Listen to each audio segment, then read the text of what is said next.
I again didn't have a call out this week, so I made this sign. My handwriting kind of sucks, but this is a whole bunch of 5s. I put my heart into that, my heart and soul. Well, you heard the man. If you're not here to have fun, you better go milk your goat and come right on back, because we are here for the Backroad Banter Podcast, Episode 5, baby. We're going to get rolling right now, and he commented on it. I'm actually going to give him a little bit of praise. That is some pretty damn good 5s for his handwriting. Dude, my handwriting's gotten great. I write a lot at work. That's actually really good for his handwriting. It's improved greatly throughout adulthood. So, milk your goat and clap your hands for Wyatt after you wash those things. So, here we go. Another episode. Crazy. Another week. Another wild. 5 of them. Yeah. Oh, 5 episodes, man. That's 5 more than I ever thought we would do.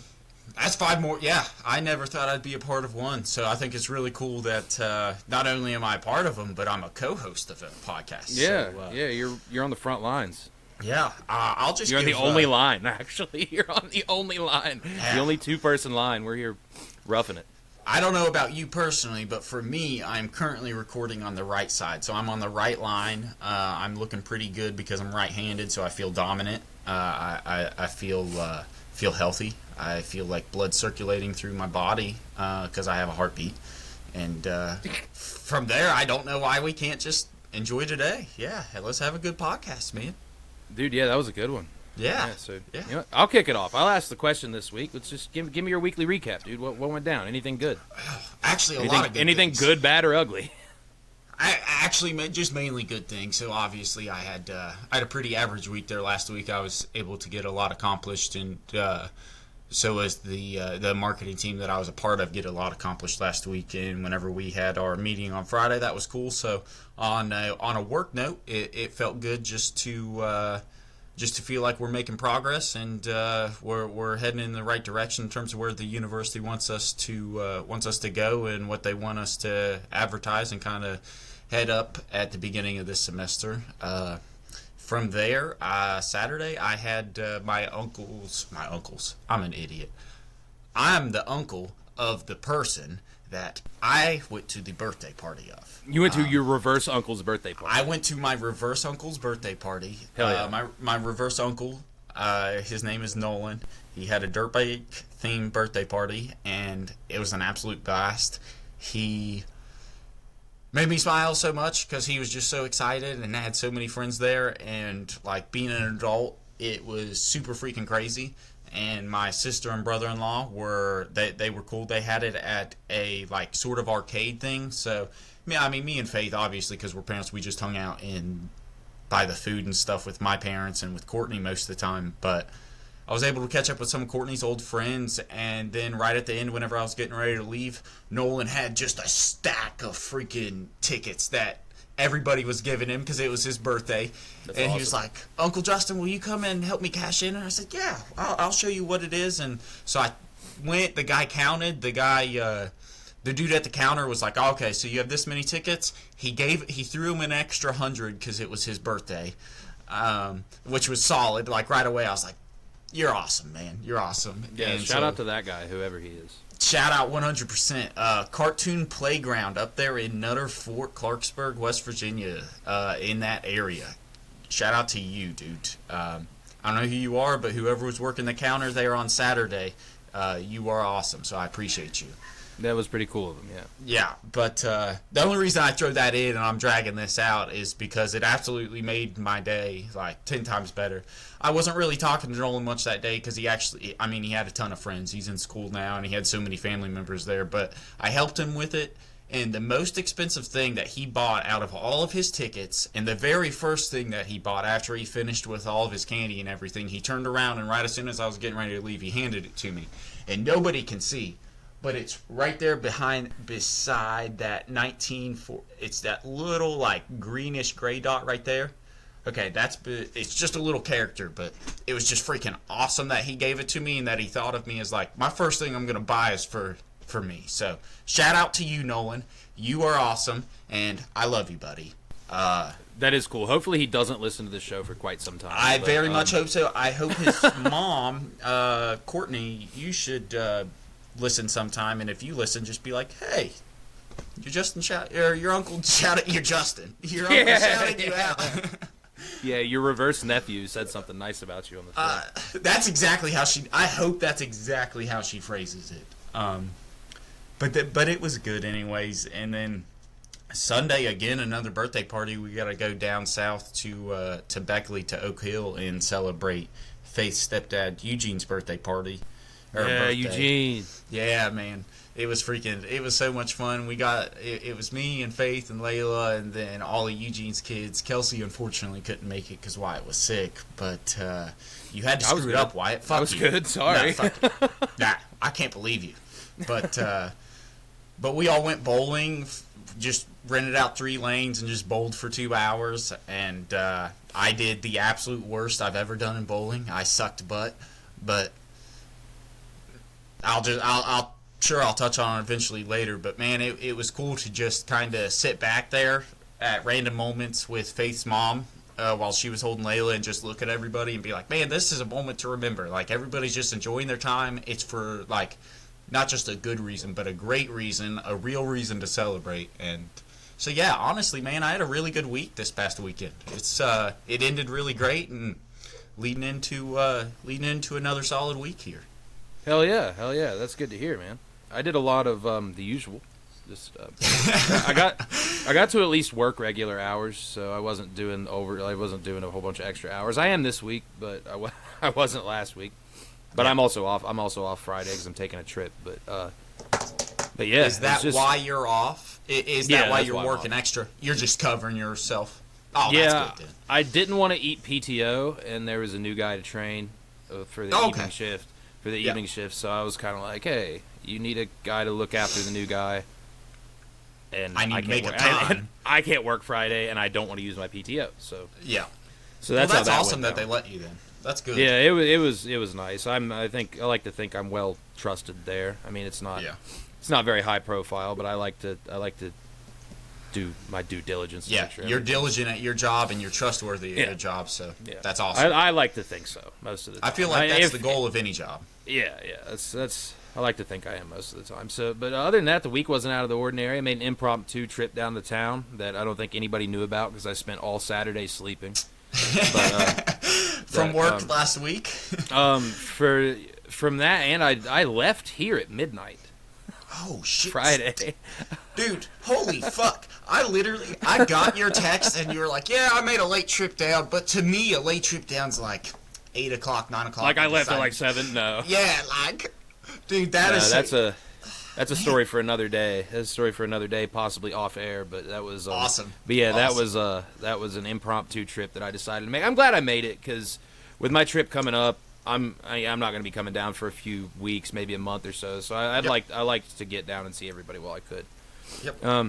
Other than that, not out of the ordinary. Just went around, hung out with the cats and shit. Hung out with Mom. That was the weekend, but the week was just work, normal. Now next week, my recap's going to be a little different. Mine's not going to be so damn boring because I'm going somewhere. Hold off on that, explaining that, because that's actually where I want to end, just because I want to talk about our upcoming weeks. I have nothing to do, but you have something cool coming up and something fun coming up, so I think that would be good to kind of draw them in at the end and just be like, hey, get ready to listen to here next week, I might just save it for next week because what we have planned is pretty cool. So I don't know if I want to build it up and then something happen and we don't make it or we do something else. But what we have in store, aside from the 2 guarantees that we have a guaranteed thing we're doing Friday and Saturday night. But other than that, is we're just we got some ideas here and there, but we got some cool little side quests planned that I think are going to be very fun. So good. Well, that's awesome. I'm excited to hear about it, and hopefully everybody else. That drive's gonna suck. That drive's gonna suck, dude. That drive will suck, but it'll be so worth it. Like, yeah. But also, if you guys split it up, it won't be too bad. Just for no, we're not. Oh, okay. Yeah. Oh, then never mind. That drive's gonna suck. Me and Faith are very good at splitting up, especially long trips and hard trips. If ours was any longer, we would, but it's like 5.5 hours, which is long, but I don't know.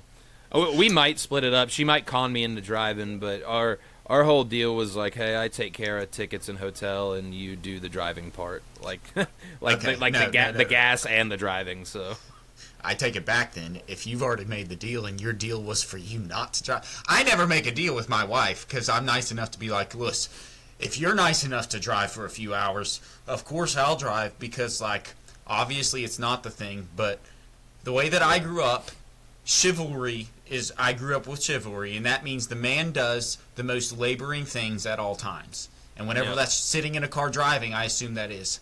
Faith has done so good at splitting that with me, and honestly taking the higher role at some aspects. So, but that's a good. I like that. That right there is a really good deal to be made, especially because what I think you're going to do, if it's what's in my head, which I assume it is, I don't know though. But that's gonna be so freaking awesome that it's definitely worth paying for the hotel because. Shit, you could go with anybody. You could have asked me to go. You could have asked your brother to go, and I did ask my brother to go. You'd still be paying for a hotel. Oh, I did ask my brother to go. He couldn't make it. I didn't ask him to go instead. I asked him to also go. Oh, okay. So, yeah. So I was trying to get more people in on it, but it's a long trip. We're leaving on a Friday morning. It's tough for some people. So we didn't reach out and too a random much. day. Now that I look because I'm looking at it, that's literally the 31st. Yeah, it's the last day of January, and we're driving to Indianapolis. So, it's not... See, that's the thing, though. It's cool that you're going. It's cool what you're going for. Indianapolis actually has a lot, as far as I know. Whenever I talked to Dalton about... Dalton went there for the FFA convention a few times, I believe. He had a freaking blast every single time. So, that'll be really awesome. Plus, you're just getting to explore a new state and a new city, so... Even more reasons to enjoy it. Yeah, dude. Yeah, it's going to be a good time. And I'm not going to keep the main objective of the trip a secret because I think I've already mentioned it. I think I've already mentioned it before on here. Is it the wrestling? I'm going to the Royal Rumble, dude. Yeah. Oh, fuck. Oh, my gosh. Okay. I knew you were going to an event. I had no clue it was the Royal Rumble. I'm not driving that far for just a show. No, I'm going to the Royal Rumble. That was my favorite show of all time growing up. That was always the cool one. That's the one where you see the most people. The Royal Rumble and the Money in the Bank matches, as somebody that, if my cousins ever see this, they know, they are legit fans, always have been, every action figure their entire life, but, we always made sure that, that was a big dude, that is freaking awesome. I'm jealous. That is going to be a great experience. Take some pictures. We'll throw it up here on the podcast next week if you have any good ones. Cause I'm sure I'll be up in the nosebleeds, but it'll be fine. That's cool okay. That's okay. Cool, you got a good phone. Take some cool pictures. We'll just to show the atmosphere in general. Because the best thing also, or something that I'd like to know, is the size and the capacity, and how much the event's grown. Since honestly, last time I really watched it, let's say, was middle school. And we started middle school in 2010. So 2010 or 2011 was probably the last time that I was like, Royal Rumble, or for any wrestling event. So that's going to be awesome, man. I'm so psyched for you now. Holy shit. That's going to be awesome. Yeah, that's the whole reason I'm going is just because it was the Royal Rumble. If it would have been anything else, I'd have been like, I'll wait till they come here. Dude, I'm calling it now. John Cena is going to win that shit. I am so excited. Is he coming? He's definitely going to be there. He's going to be there. Yeah. Okay. I didn't know. I was calling that before I even knew if he was going to attend. I didn't know. Yep. Yeah, he's going to be there. It should be a fun time. And it's cool to get out of town and make a little trip of it, a little mini vacation. I mean, you've known me all my life. I haven't gone on many vacations. The last real vacation I went on was with you when we went to the beach. Yeah. That was the last time it's not the last time I've done anything or gone anywhere, but it's the last time I took a full week and left town and went somewhere completely different. I'm not going for a full week for this. It's just a long weekend, but a little mini getaway for somebody who doesn't get a lot of getaways is good. It's going to be good for me, regardless of what I do or what I end up doing. It's just going to be good to change of scenery, Yeah, I totally agree with you, bro. That's honestly, that's how me and Faith look at our, which is only 2.5 hours away, but that's how we look at our PA trips. Yeah. Whether it's to actual Pittsburgh or just Washington or Cambridge, getting to go and especially now that we've been so much and that I'm experienced with you since freaking 2019, 2018, whatever year it was. I'm very comfortable up there. When was the first time that we went? I would say it was probably 21. 21 maybe? It was before you it was the week that you graduated. We went to the casino that week? Well, we went was the casino the first time we went up there? No, the first time we went up there was whenever we borrowed my dad's truck and moved the bed and got stuck in that blizzard. We got stuck in the fucking getting blinded, and the only reason we were moving was because you were riding the median, which was obviously the smart thing to do. But bro, that was so fun. Man, do you remember we were leaving that place getting ready to head back home, and as soon as we turned that hill, you were like, this is going to suck. And I was like, this will be a rough one. And we just started sliding and sliding. All the way down the hill. And sliding. And we stopped at the exact point we needed to not trash the truck or hurt ourselves. Or hit that guy. That guy was coming. Oh, that guy was coming around, wasn't he? He saw us sliding, and thank God for him, dude. I don't know where he's at or who he is or what he's doing right now, but shouts out to that guy. He saw us sliding and backed up. Like, he knew. He was like, hey, nothing these guys are going to do. Yeah, because it sucks. Because if it wasn't like an intersection at the bottom of that hill, we would have been fine because we could have just kept going. But we had to stop. Yeah, you know what I mean? Like we had to stop. So that's when you start using the brakes. You're not supposed to use the brakes whenever the roads are that bad. You know what I mean? You're supposed to low gear it and you're supposed to low gear it and ride it and maintain your traction. But at that point, I'm like, there's a stop sign coming up, and then as we start sliding, there's a guy that starts pulling down the road, but he sees us, thank God, and he starts backing up. We just miss him, which was a blessing. That could have been terrible. Yeah, there was about 4 moments I was like, man, we might have to call your dad and be like, we fucked up. Yeah, and the scariest part was I found out, I think, after the fact that the truck was incredibly illegal. Yeah. You did. It was whenever you told your dad about what happened, and he was like, "Oh yeah, good thing you didn't crash it. You'd have been fucked." The insurance was bad. The inspection was dead by 5 months. This and that, and we were like, "Wow." We wouldn't. And the worst thing was, we were like 20 years old, not in our home state, not anywhere near anybody we could trust. Like, Chase was there, but Chase didn't have the money to bail both of us out.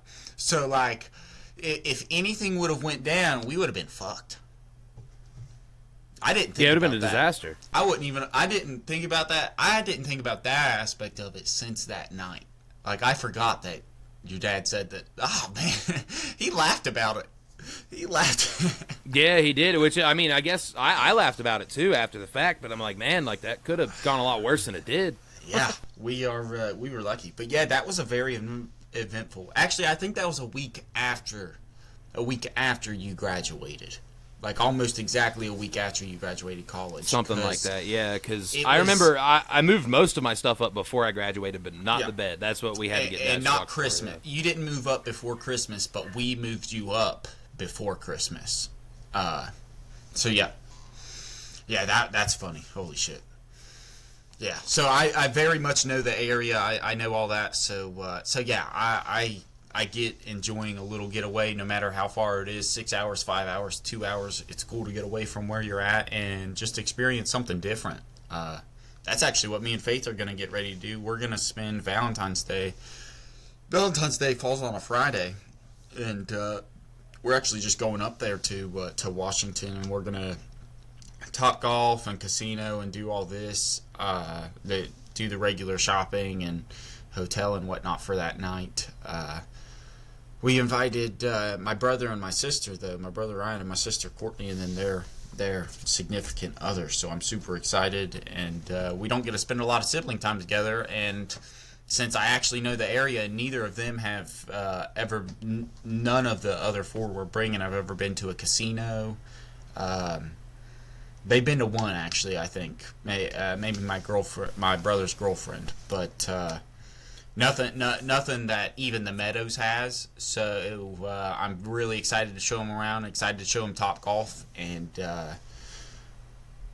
honestly, just exactly like you say, just get out of town. That's really the biggest thing. I'm excited to get out of town for a day. I didn't realize when I was younger how valuable getting out of town is. Yeah, like, and how it doesn't matter where you live or how much you like it or hate it or whatever. Like, it gets monotonous, and you have to like get the hell out every once in a while, man. That's why I'm glad that I can and glad that I do make so many extra trips back home, because it's just like, you know, it's familiar territory, you know, but I don't live there anymore, so it's a little therapeutic to get out. Yeah. Yeah, 100%. And that's and that goes for everybody. I mean, for you who's lived outside of freaking small town Glenville, West Virginia, or small town Braxton County, West Virginia, for a significant amount of his life, you're now you spend a large amount of time right now. Yeah, so 6 years out, and you're still like, even though I have all of these things here, it's good to enjoy something different, and it's good to enjoy a different environment, different people. Like, yeah, that's awesome. I think that makes you healthy as a person, just because you're like, man, it's so easy to get in a rut, especially as an adult. That's what I've realized. Like, even on the days that absolutely nothing is wrong, we're all freaking feeling like we're all doing good, everything's going like okay. Like, I'll just be sitting there at work, or I'll be sitting there at lunch, and I'm like, for whatever reason, I'm down. And having those little weekends to look forward to, or like, it goes back to kind of what we talk to almost on every podcast of like, whether it's a trip out of town like we're talking now, or an activity you enjoy, or a hobby that you do regularly, like, you got to find those little things to enjoy, because, man, break the monotony. Everyday life, the monotony, I love that word. The monotony of everyday life gets tiring, even for those who enjoy their life. Like, there's very little that I can complain about my actual life and the position that I'm currently in, and I'm very grateful for that. But man, is it not boring. And so, exactly like you going out this week, it's awesome to look forward to stuff, and it's awesome to have things to look forward to. Yeah, dude, for sure. Man, I think it's time we kick off and get into some topics here, man. Yeah. I know you're probably not as on social media as much as I am, so I'm sure you probably have seen something about this. I hate to kick it off with this, but I love it. Whatever it is, let's go. Did you see that guy? That this is fucked up on all sorts of different levels. That guy that pulled up to that coffee shop, the drive-through, without his pants on. I am very sad. I have no freaking clue what you're talking about. If you have close to you, send that to me. No, it's crazy. I have it written down on my notes. I don't have any. Oh, okay. But so this guy, I'll give you the rundown. This is probably maybe a couple weeks ago. Fuck, I don't remember at this point. But it was this guy goes through. There was this like coffee shop. It is like a bikini coffee shop. It was like the Hooters of coffee shops. And then this guy drives through the drive-through, and this dude had to be a regular offender if they had the camera out and ready recording this dude. He pulled up to the drive-through without his pants on, and they were like recording him, and they were like, "Hey, we're gonna call the police." And then he peeled out of there, and then he went home, and then he killed himself. That's no joke. I'm not playing. That's actually what happened. But the reason that I was asking if you'd heard about that is because this is fucking insane. So a group of people, I'm assuming people who don't have anything better to do, and don't like no job or anything at all. So a big group of people pulled up to this coffee shop and had a service for this guy, not out of like honor of this guy, but like memeing this dude. They were like, they had like a meme funeral outside of this coffee shop, which is kind of fucked up because for one, those women were fucking sexually assaulted by that man, and for two, he's dead. And they went out and They went out and I have it written down on my notes as the horny dude's funeral at the coffee place. And I knew exactly what I was talking about. I don't know if you'd seen anything about that, man, but I thought that was... I don't mean to be chuckling about it. I'm not chuckling about it because it's funny. I'm chuckling about it because it sounds fucking not real. Like, if you were to tell somebody about that has no idea what's going on about this, they're like, you sure? I have a couple one questions. Of the most... Okay. I might have an answer. I don't know. I can't promise you that. Okay. I'm just going to ramble off but my I can questions. Try. Okay. Was that guy heterosexual and very disappointed in that he saw? Was that guy gay? I believe he was... I believe he was married with children, which honestly kind of makes the whole thing a little bit more unfortunate. Well, this isn't a plug, but plug in to Married with Children. That is a great show from the 1990s. Very much. You guys should all go and watch that. Absolutely hilarious. Married with Children. Okay, so he was married with children. I believe so. I know he was married. I don't know for sure if he had kids. I didn't read too far into it. Every time I saw anything about it, I was just like, whoa. Okay, that's a little fun. So now that I know that, I'm actually altering my further questions. Well, first of all, I'm going to pay respect. First of all, that's fucked up. That is absolutely messed up that they made memes. Because a meme is, like you said, in no way honoring a person. It is exactly that. It is making fun of them. Oh, no, they were doing it as a joke. And it's fucked up because, like... that guy, I'm not justifying what he did. That's fucked up too. That guy needed some fucking help is what it was. That guy needed some help. And, not to mention those women also got fucking sexually assaulted at their work at a coffee place. So, like, it's a whole slew of unfortunate events. And then there's a group of jackasses out there making fucking joke funerals in the parking lot about it. I thought it was kind of wild. I was like, that's something that I wouldn't even see us doing in high school, and that's when I think it's probably over the line.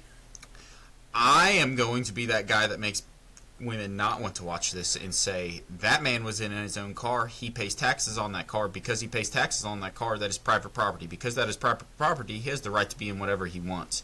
Because he has the right to be in whatever he wants, he has the right to dress however he wants. Because he has the right to dress however he wants, why are you looking at my d- when you're supposed to be looking at my hand handing me a coffee?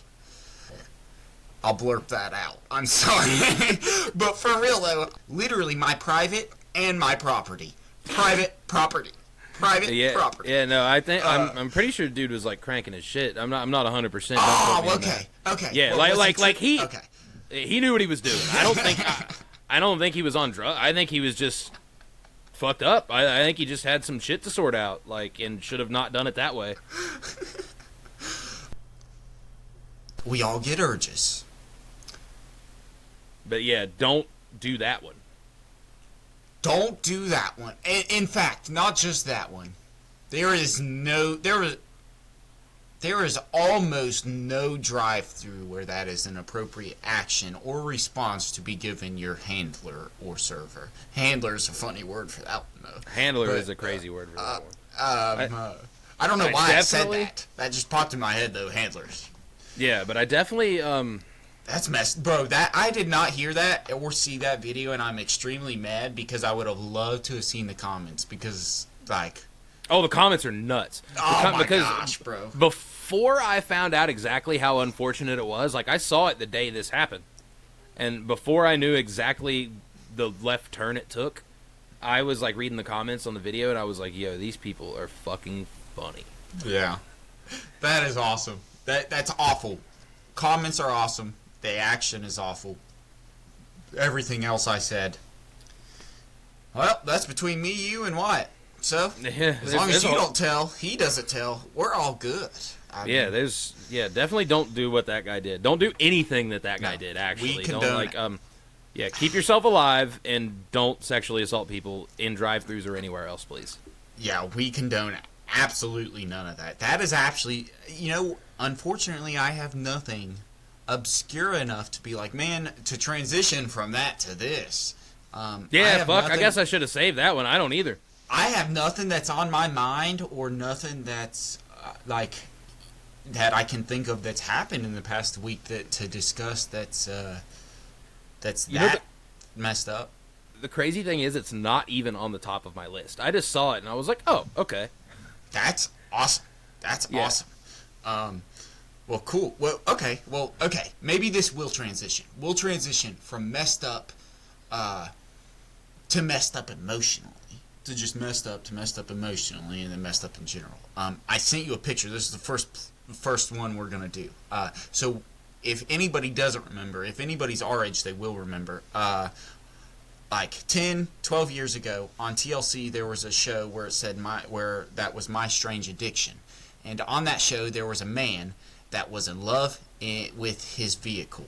I'm having a hard time remember exactly which vehicle. I think it was a Chevrolet. It was either an Impala or I don't know. It was some ugly car. I'm putting it up right here, just so everybody knows. You see him kissing it right there. The photos that you're seeing, Wyatt, and that now are on screen. These are accident photos. So you see that accident. You see that car. Unfortunately, I watched the video. The guy is very sad. The car is he has the name for it, but is no longer with him. No longer with us. It's not Clifford. I forget his name. It's a real name. But I just want everybody to also know this is how messed up the guy was. In the original taping of the show, when the guy was discussing his fascination with the car, the reason why he has a fascination was, and I quote, his body, his interior, and everything fits. For some reason, that's why he was physically and emotionally attracted to this car.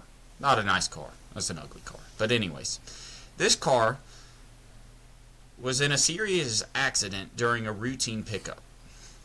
If you look at those videos, I've done slight investigation. How is that a routine pickup? That is absolutely a serious accident. Where what the heck hell was he? Is that thing? See, my only option is okay, so is that inside of some sort of maybe auto garage? And that's what it looks like. Because you can see a hydraulic lift in the back. Yes, and that's what I thought he crashed into. If you're and the reason I'm saying he crashed into this is because if you're having a routine pickup, you should not be inside of that auto body shop like your vehicle whatsoever, let alone. Did you also notice the doors bent backwards? I think he might. Bro, he went to. He thought he was in drive and he was in reverse. I did not catch that at all because I was just absolutely amazed by the retardation of this. Okay, well, I'm just telling you, I love my wife. Her body, her interior, the way everything fits together. I love Faith. I will never forget to put her in forward when I'm driving reverse. Ever. It's not going to happen with me, I promise you. So, I don't think this guy really loved his car. And I just want to also plug in My Strange Addiction, because that show has so much just funny things you can just entertain yourself with. So, yeah. My Strange Addiction, and don't do that. Awesome. Yeah, I just thought that was about the most random thing that I had, or that I wanted to talk about that I thought we could just transition from your messed up thing. Yeah, we can definitely get into the early episode tragedy and turn it back around. Awesome. I could just be the tragedy man today. I could just talk about more tragedy is what I could. Let's do it. I love tragedy. We can, because this is different tragedy. This isn't actual tragedy. It's not bad, but it's not good. Yeah. I think it's a good fucking segue into sports, dude. The Super Bowl. Oh what my the hell, gosh. man? Oh I've had my enough gosh, of this man. Chiefs shit. Let me see. I've had enough of this Chiefs shit. I've just had enough of this Chiefs shit. I've had enough. The Kansas City Chiefs are fucking. I might be more tired of this than I ever was of the Patriots. I fully 100% agree with you. Me and my mother-in-law had the conversation this weekend because we were both originally, when the Steelers the disappointing Steelers lost out, as unfortunately they do. We were having the conversation, and I was like, man, I'm rooting for the Chiefs, and after that, I'm unfortunately rooting for the Commanders. Side note, I didn't want the Commanders to win, because I have hopes that the Commanders will change their name back to the Redskins, and within that, I want them to win a championship as the Redskins and not the Commanders. But with both of them being eliminated, we talked about it, and we are both very disappointed and not at all interested in terms of there is no fandom or excitement for the Super Bowl this year. Like I fully agree with everything you said. I am tired of the Chiefs, and that is, I have nothing against any of the players on the Chiefs. Ironically, like with the Patriots, I did, because I knew this one guy could help. Or, if we just hurt Tom Brady, the Patriots were done. But the NFL has too many. Yeah, the NFL has too many referees, so we can't hurt all of them. So there's no way to take the Chiefs out. We're just absolutely screwed. The Chiefs are going to be in the Super Bowl until Patrick Mahomes decides to retire. Or until Roger Goodell decides to retire. I forgot. He's the one that's freaking. he's on his knees making all the plays, all the calls. Dude, yeah, that was about the only football topic I had. I guess there's not much football left other than that, but I'm not excited for it though. I like that. No. I actually have a football thing that I can transition to, but I'm with you there, man. It's like we were talking about the other day, and we were excited to hopefully have a Super Bowl conversation, which we definitely will, because this Super Bowl is going to suck nuts no matter who wins.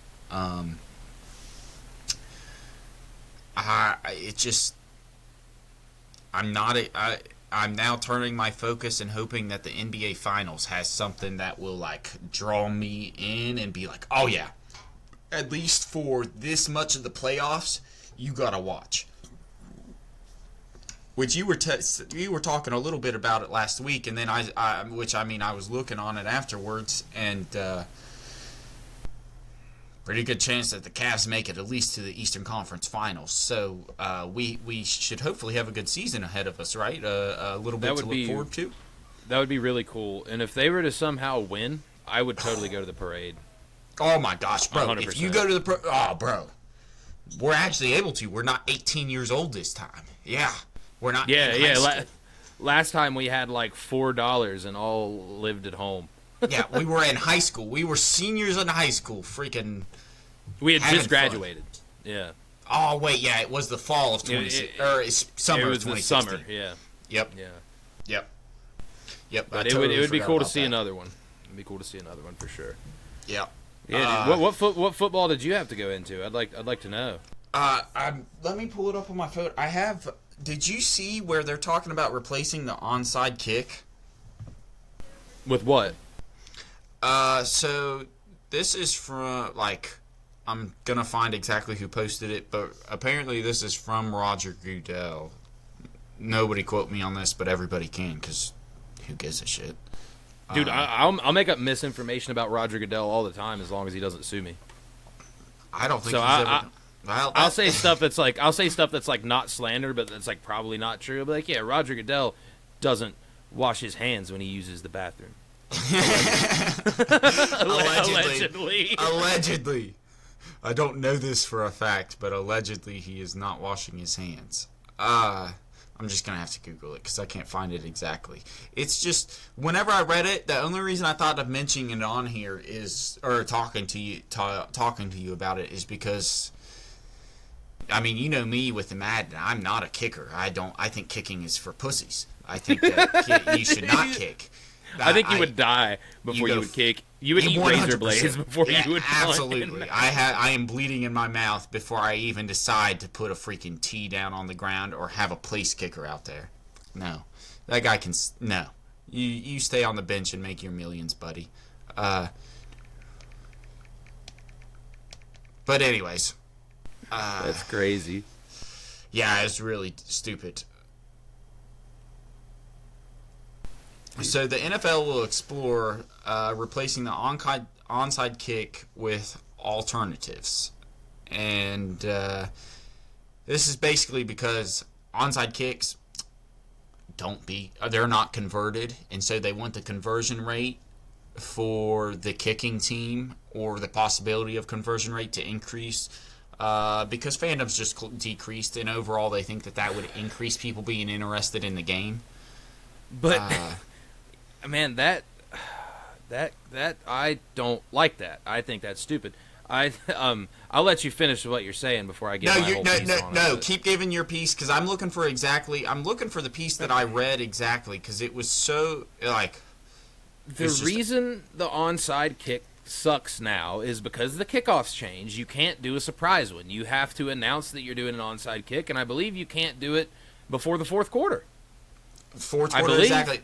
I believe, Fourth quarter is the only quarter you can do an onside kick currently in the NFL. And listen, I get that they don't want to murder people on kickoffs, so that's why they changed the kickoff rules. I guess it's where a lot of injuries happen. I get it. I'm not a scientist. I don't know all that shit, so I'm not going to argue that. But yeah, the whole point of the onside kick is that it's fucking hard to recover. Before the rule change, after the rule change, the whole point is that it's hard to recover. Why the hell do they want to increase conversion rates? I don't know the year that it was, because I just got off of it. But one of the years in the past, well, if we just got through the 2024 season, so in the past 5 seasons, I think one of the conversion rates, or the average conversion rate over the 4 seasons, was 7.3%. And exactly to the point that you're making, that sounds like the exact percentage that you should be like, that's how hard I want it to be for you to obtain this goal. Yeah, because the whole thing is you score, then you kick the ball off to the other team. Yeah. And then you have to play defense. Yeah. Like, that's the whole thing. There shouldn't be a thing where 30% of the time you don't have to worry about the defense part. I mean, I'm sure they would also limit it to the fourth quarter, and you'd have to be down by X amount of points or whatever, but I still don't care. I still think increasing the conversion rate of onside kicks is stupid. It's fucking supposed to be hard. It's not supposed to be done a lot. Yep. It's very hard to do well. It's not supposed to be a thing that you convert all the time. I will say this too. So this is from Sportskita.pro football.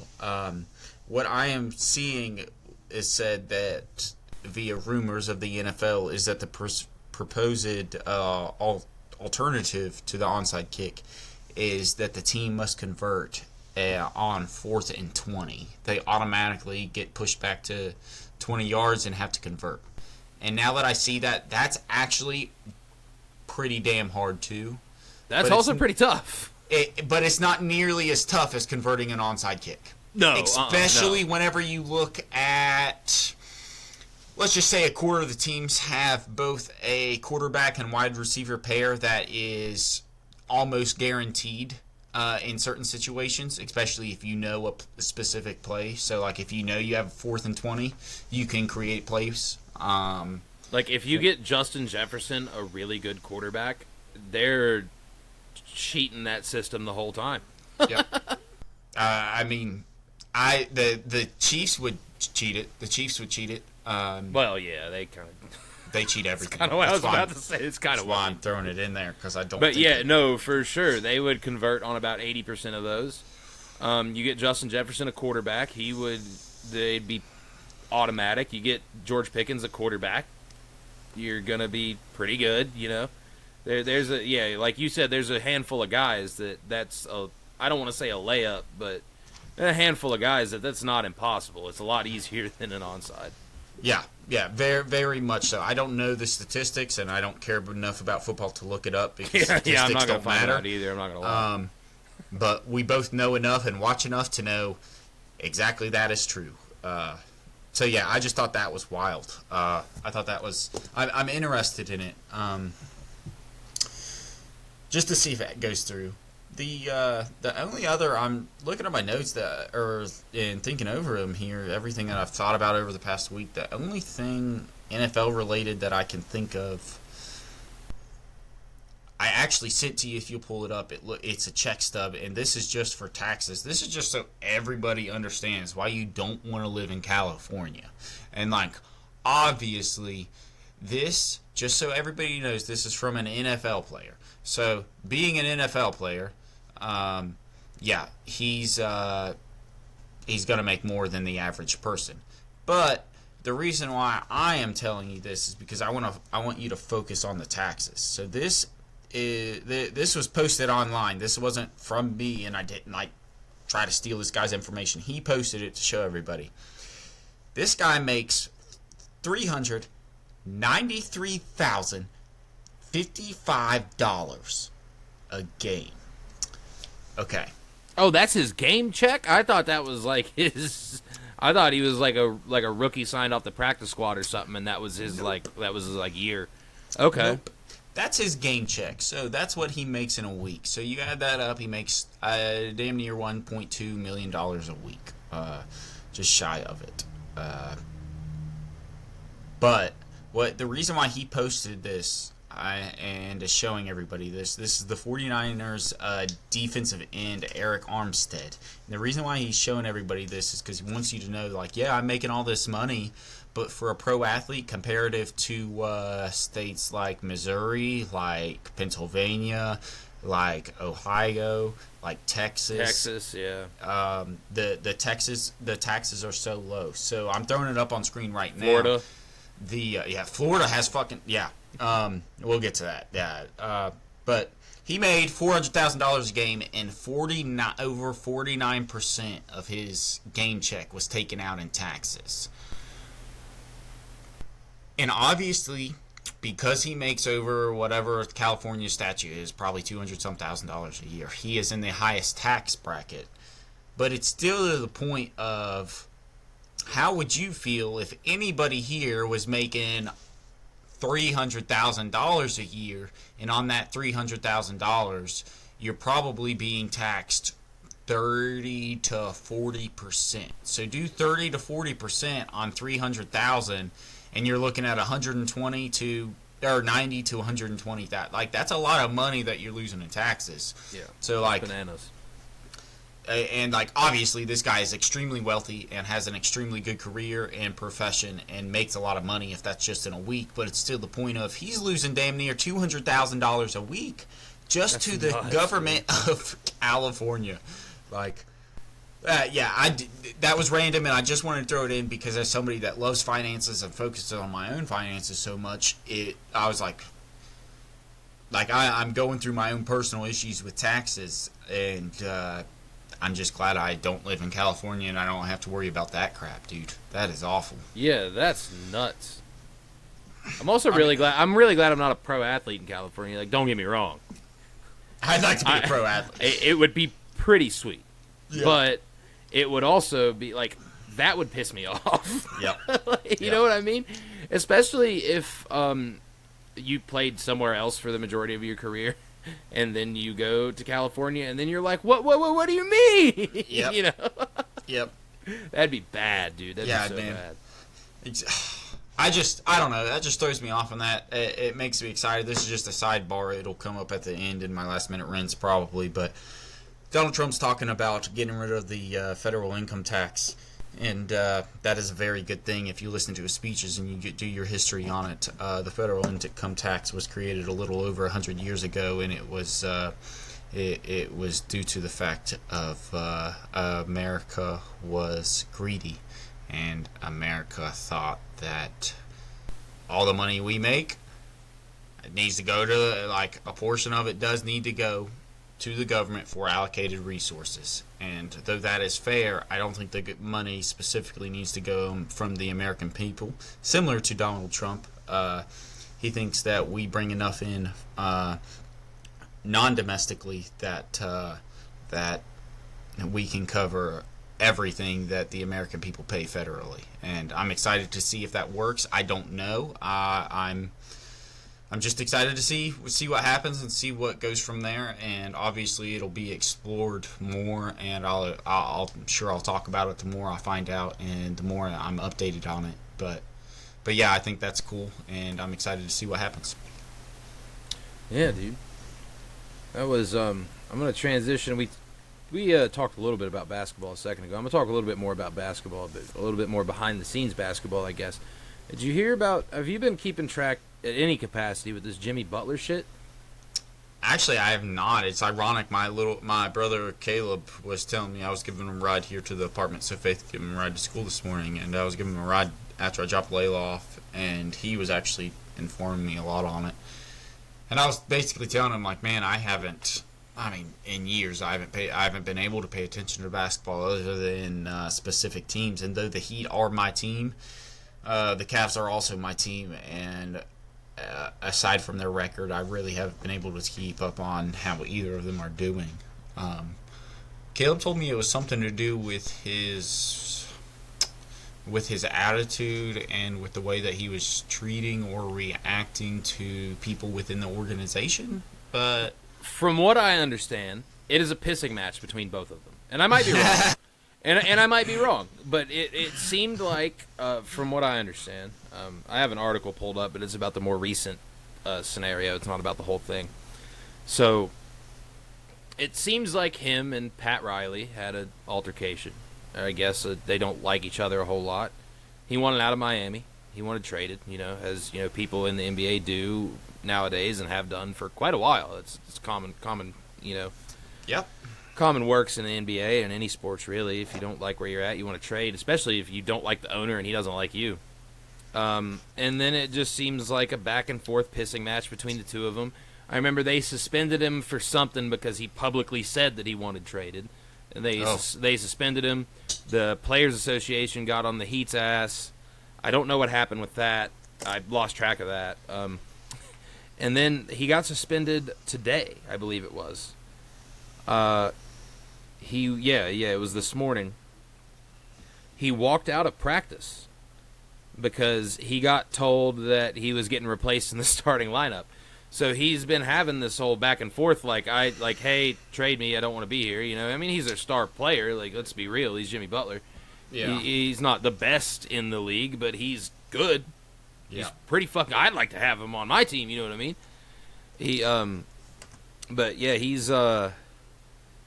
they just seemed to get in the pissing match back and forth, and he kind of walked out. And now, when I was younger, I would say he's being a bitch and he needs to tough it out. But now as an adult that's worked. Now, granted, I don't make his paycheck. I'll say that. But as an adult that's worked, I can kind of side with him a little bit. Because I'm like, you're not really acting too great either, but your employers are kind of chaffing you. It just seems like a pissing match. And it's just like, dude, what the hell? The guy doesn't want to be there. Why do you want him there if he doesn't want to be there? If he doesn't, you might as well trade him now. Yeah, if he doesn't want to play in Miami, why does Miami want to keep him? I don't know the first thing about running a professional sports organization, but if my star player doesn't want to be there, I'm gonna get something out of him while I fucking can. That was my exact point that I was gonna bring up. Was I get him not wanting to be there? And so sidebar. Jimmy Butler, buddy. You're running against a $1 billion organization. You're not going to win no matter how much you want to. So, that's for you. Now, for the Miami Heat side, exactly you. All you're doing is diminishing the value of your trade proposal whenever you go to make it. And I also think that they're kind of making him look like shit, which, like you said, is diminishing the trade value. And I feel like there's probably a couple players around the league that are like, all right, I ain't going there. You know what I mean? Yeah, if the atmosphere of the organization is as toxic. But, okay, well, here's what I told Caleb, though, because I had thought about it.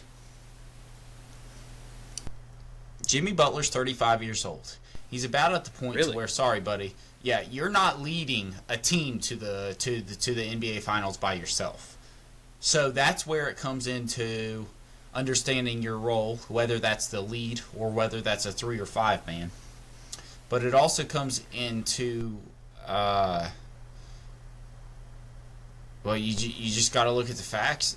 Jimmy Butler has kind of been a problem issue at the past multiple teams he's been at, and people's been able to Whenever he was on the 76ers, they blamed it on the 76ers. But then he went to the Minnesota Timberwolves, and it was the same exact thing. Didn't get along with Cat, didn't get along with this group. And so now you come here and you have to look like, okay, as much as it is it that Jimmy Butler's ego is not allowing him to accept whatever his role is actually to be on the franchises that he is in.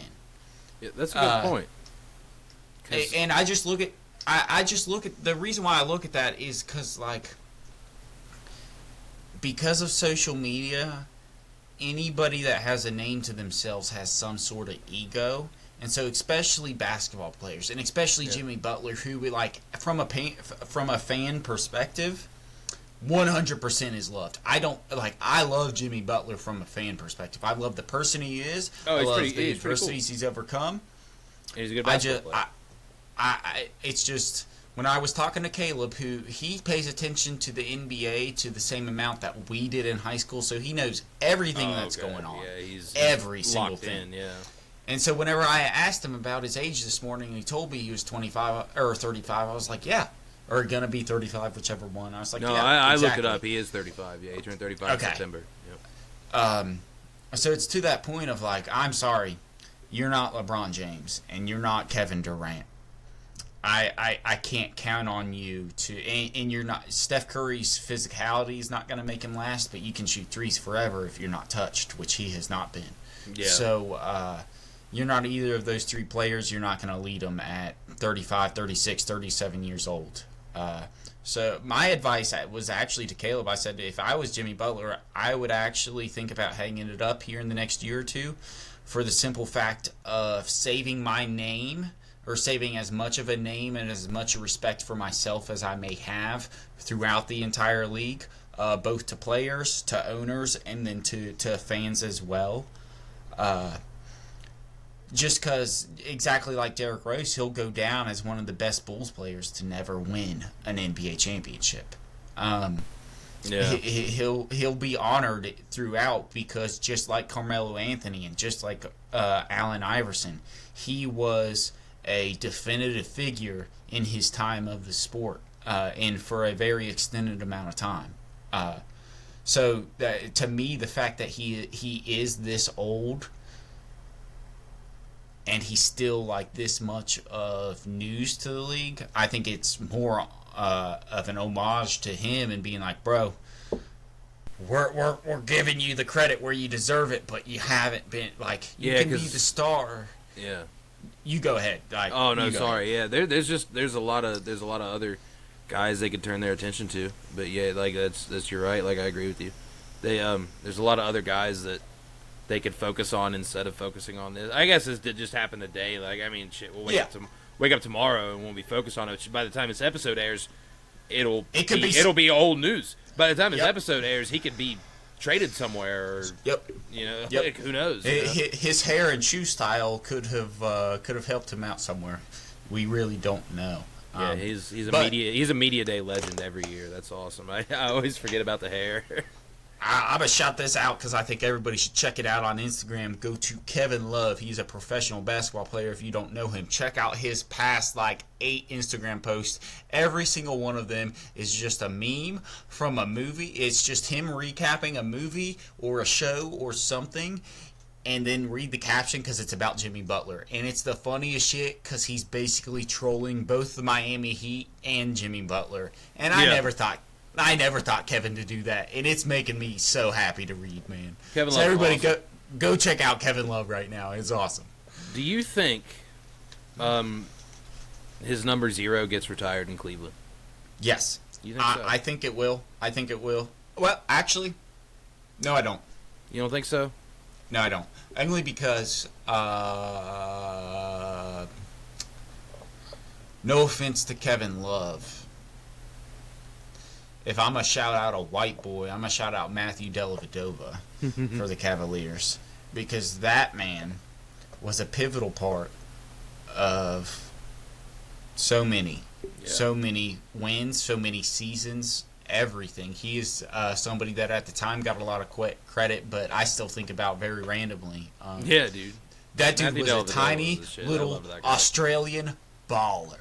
That dude was killer. I He was good. loved him. He had his moments. And Yeah. he was he did some shit in the postseason. Unfortunately, he definitely didn't do enough to get his number in the rafters, especially because he had multiple. He had his multiple numbers. He didn't even do enough to keep his same number when he came back. Did he? I didn't know that. I'm pretty sure he wore both 8 and 18 multiple times when he because he played for the Cavs. Depressing. I'm also pretty sure he played for the Cavs twice. I think he played there, left, came back. That's depressing. Well, okay. I might be wrong. I might be thinking of somebody else. But okay, let me transition you to another person then. If we're gonna say Kevin Love, Anderson Varejao. That's a Cav great. That's an all-time. I don't personally care for the dude, but he is 100% an all-time Cav great for a big man, for being down low. And it's basically because, like, in my opinion, it's only because of the crew that he was with at the time. But the crew that he was with at the time made him elite. Well, and I guess you could probably say the same thing. You might be able to say the same thing for Matthew Dellavedova. But then I go back and I look and I'm thinking about like Iman Shumpert right now. I'm thinking about Mario Chalmers. Like maybe it's just the crews that LeBron was able to build around him were the exact pieces that really were needed for that championship caliber team. Like, I mean, fuck, you look back at that at the buzzer beater from Ray Allen whenever Chris Bosh got that rebound and just freaking last second. Man, that right there, I still have that burn in my memory. That is like peak, like the ultimate Cavs fan like moment right there. That right there is... Well, that was Heat. You were talking about the Heat that time. You said Heat, yes, that's what I mean. Sorry. But the ultimate Cavs, I said Bosh. The ultimate Cavs moment is without a doubt the block. The block, yeah. There's no question. There's no question. Yeah. No offense to Kyrie Irving, the three was secured the victory. Yeah, secured the victory. No disrespect to the three, but the block was because it didn't make any fucking sense. It didn't make a lick of sense, dude. Stopped the Warriors from winning the championship. The three made the Cavs win the championship. Yeah, it was definitely a 1-2. It was bro, because that shit was insane. I still remember where we were at doing that. Bro, we were weren't we were we at Kevin's? Yeah, and we thought the game was over because they were just going on a break and we were like, no, this is it. And then LeBron just teleports in out of fucking nowhere. Dude, I almost had a goddamn heart attack. It didn't make any sense. We all did. We all jumped up from Kevin's bed and we were like,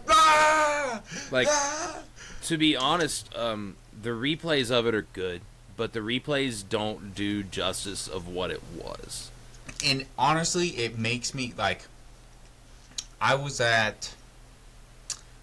I've only been at really one, like, really critical, like, really awesome sports moment, and that was the Steelers game where we ended up losing to the Patriots. Oh, yeah, but I feel like that, and we lost in the last second, it was fucking bullshit. I could just rant. I'm just a loser. I'm a loser. I'm a sore loser. But anyways, I'll back onto that topic, sorry. I feel like being either team at that game is a moment that nobody will forget. Like, if you're a fan on either one of that side, it doesn't matter if you were down there on the third row from the floor or if you were in the nosebleed, that was an all-time NBA moment, actually. Like, I'll throw, in terms of our livelihood, bro, that's just incredible. It definitely won't be repeated to any sense. Yeah. I'm trying to think, dude. Fucking, I don't know, but circling back to what I was talking about, the jersey retirement. I think the ceiling for that needs to be really high because honestly, if you think about it, I mean, it won't be in our lifetime, but eventually they're gonna run out of numbers, right? Like, you know what I mean? Like, I'm not saying you need to be super selective. I'm not saying you need to have a damn LeBron James or a Michael Jordan to retire a jersey. But, like one that I agree with was Udonis Haslem. Like, he never did anything crazy, but he played there forever. and not only played there forever. Here's the thing that not enough people get their understanding because they look at the stars like Jason Tatum, that are just freaking came in and immediately make an impact. He knew his role from his first season in to his 20th season in. No matter what team he like, in terms of what team they build around him, because he was there the whole time. Yeah. He knew his role. He knew what to play. He knew his position that he needed to be. And I obviously I don't know this, but from a lot of things that I had read and that I had seen, he was the exact veteran that you wanted in the locker room, that you wanted on the bench to be able to tell you about these moments or about these times and kind of just inform you and give the insight to the young guys on how to kind of just handle the pressure of certain situations. Yeah, man. But I'm trying to think of other examples. I don't know. I don't think there's any specific criteria to meet a jersey retirement, but I think it makes sense when it happens and you know it. You know what I mean? Yeah. I think LeBron's is getting retired everywhere. Every team that he, Yeah. His is getting retired everywhere. I guess 6 is already retired everywhere. His especially is only because, I would say he just, whether you want to count it or not, if you ask the players that were in the bubble during the bubble, they say it was so difficult to be inside of that atmosphere. And if you ask them afterwards, after they lost, then they'll say it was the easiest position to be in because you didn't have any of these influences. Zero distractions, yeah. But either way, it is still an NBA championship, so he has won a championship with every team he's been a part of, which is, like him or not, I am the biggest LeBron freaking sausage sucker most of the time.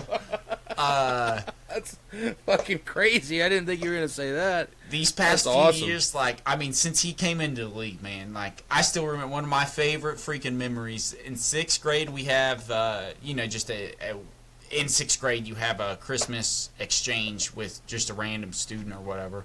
Well, Colby got my name, and Colby got me a Nike LeBron basketball with LeBron's old school logo, where it's the L and the B with the crown. The crown, yeah. Right beside the end of the B underneath the L. I've always loved LeBron. Always been over him, over Jordan, and all these things. But, as a fan of LeBron, I want him to retire because, all of these achievements that he's achieving really, at this point, only are longevity achievements and only are achievements attributed to the game that he's playing in now. So, if you look at points, minutes, all of that, it's because, one, he has played in a softer era, meaning there has been a lot more watching both on the fan base and on the actual NBA aspect of fouls, of any sort of... Yeah, those bastards used to be rough, man. Yeah, they used to be rough. It used to be a real, physical basketball sport. Yeah, which I guess it kind of had to be because no disrespect to the old guys, but this is just a thing that happens over time. They just weren't as skilled. So you had to be more physical. That's just how the game was. And, no disrespect to those old guys because in 50 years, whenever we're old-ass men, those guys are going to be ridiculous. Yeah. Training improves, sports science improves, all this shit improves. Yeah. Athletes just get more ridiculous and more ridiculous. But, yeah, it used to be guys just used to be brick shit houses, dude. Just to bump and bang into each other. It used to be the only way to play basketball, pretty much. Yep. So from that to just looking at technically the amount of games played, I don't give a fuck who you are. You got to give them to LeBron. They can be easy minutes or not. You're playing in the National Basketball Association. It's not fucking easy work minutes. So, the minutes he's putting in is retarded. And the points that he's putting in is ridiculous. But there's a bunch of things that we can say that kind of add to his legacy or take away and kind of minimize his and more focus on Michael Jordan's. But I saw this funny analogy a couple weeks ago, and it was Michael Jordan is the original iPhone, LeBron is the iPhone 15. Michael Jordan was revolutionary compared to not only his predecessors, but what was currently out at the time, and was something nobody had ever seen, gave features, and introduced a completely new version of the industry that it was in. Whereas LeBron is, without a doubt, improvements on top of that era in Jordan's era in terms of skill, in terms of game, in terms of development, in terms of time put in. But then you look into, okay, what was possible at that time? So in 2007, when the iPhone released, this was possible. Well, now, holy shit, yeah, LeBron's spending $1 million a year, quote unquote, on his health, on his feeding, on his things. I know for a fact Michael Jordan didn't give a shit about any of that, seeing as how he's doing commercials for McDonald's, and every other time he's not on the basketball court, he's on the golf course drinking and smoking a cigar. So, like, then I have to go and I have to give the credit to Michael Jordan for being able. So, like, I think it's kind of goes into what you're talking about there a second ago, how it's a generational thing, and in 50 years we'll be like, oh, these guys are... People are going to keep getting better and better at different things. Yeah, right. And so, since I read that post, it's more like my reflection. It's why I now say I hope LeBron retires soon, is because I really just want people to be able to appreciate and understand, like, the difference between the two, and then the impact that both had on the game and on the professional sport itself, and how they've progressed to each. Like, yeah, because that's really all that matters. Like, who gives a shit? All that matters is... going to be a very weird time when he's not playing basketball. My gosh, bro. He's been playing basketball since we were 6. Yeah, I think he'll finish after next year. So he'll finish with 22 seasons. Yeah. That is freaking, like, that's just nuts. That's just nuts to think about. Yeah, that's long. Like, that's as long as we've been in, like... Yeah, I don't know. That's just crazy. That's as long as we were in total school and he's played in the professional league, like, of any sorts. That's... Yeah, like, if we were to start playing basketball at a young age, and if we were to have become professionals and be professionals right now, we would have been playing basketball lifetime as long as he has been playing professionally. Yep. Yep. That's nuts. It's what's really funny. It's why what I think is so funny about the LeBron and Jordan scenario is because, like, if you were just to reverse both of those birth years and both of their lives, they're the exact same people. Like, they're still going to make that a similar impact in their sport, I believe. They're still going to do what each of them did just within their own times, like within whatever times it is that they're living there. Yeah. LeBron in the 80s and 90s have been nuts. Bro, especially with his size, because look, Jordan was a fucking tiny little, like, he was he was tall, but, you know, I mean, don't get us wrong when we're saying this kind of shit. Like, he wasn't, compared to a normal human, he was not tiny, but compared to a lot of those fucking guys that he was playing against, he was not large. No, he was no not a way. big guy. Like, he didn't get big, and it's funny, none of the fucking professional basketball players get big until their 40s and 50s, whenever they're, like, their body weight catches up with their actual size of their body. Charles Barkley is a good example of that. If you look at Charles Barkley, you're like, holy shit, that guy in the 90s compared to now, like, yeah, that's exactly what I figure. That's what aging looks like. Mm-hmm. And Michael Jordan's just aged. Like, right now, he looks like... Right now, he could absolutely bully some people on the basketball court because he's fucking 40, 50 pounds bigger than what he was whenever he was playing. Mm-hmm.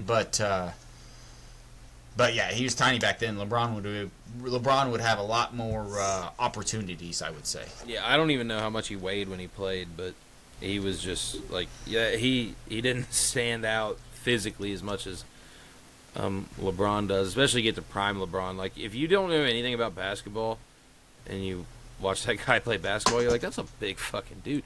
Like, what is he doing? Like, you know, and he's not the tallest guy on the floor because they got, 7-footers and shit, but he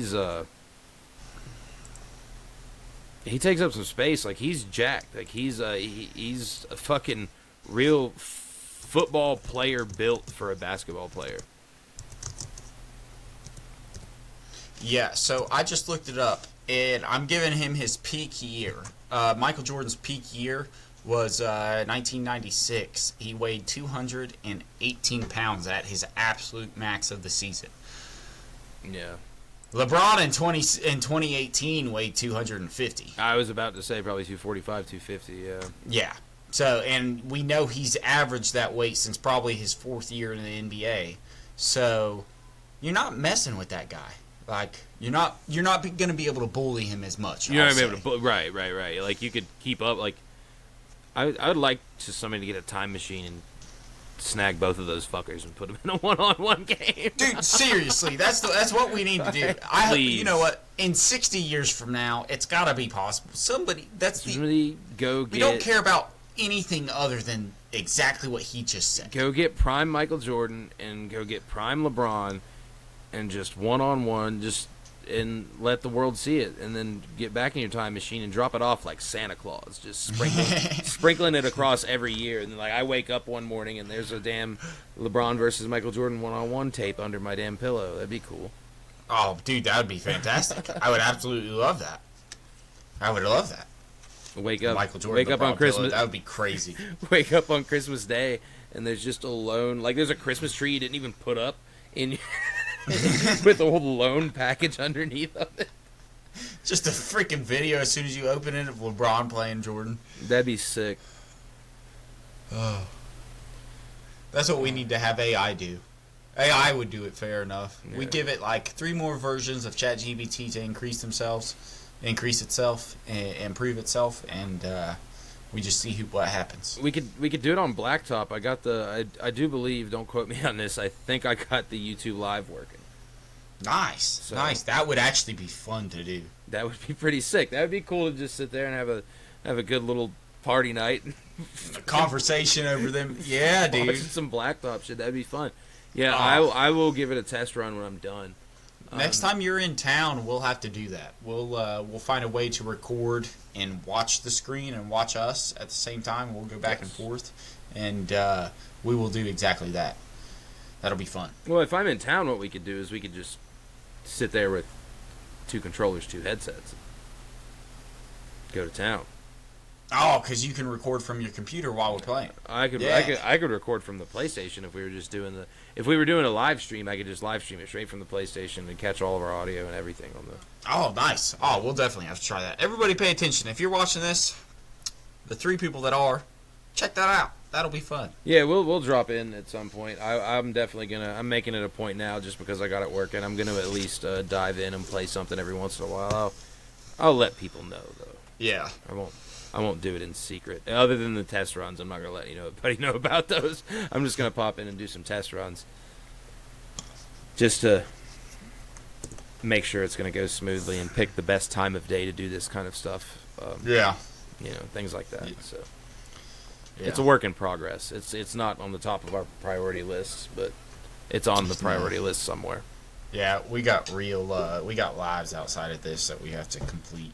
Yeah. The show itself is on our priority list, and the content of it is on our priority list. But our any extra ventures that we have, unless people want to see it. If people want to see it, I mean, comment and let us know, man. I think I said it last week. If people would, or maybe 2 weeks ago, if somebody would want to see it, let us know, and it will go. We'll make it happen. It will go up the list. We'll find a way to eventually. It will happen faster. I think it's gonna happen eventually, just because sometimes I get bored and don't have anything better to do.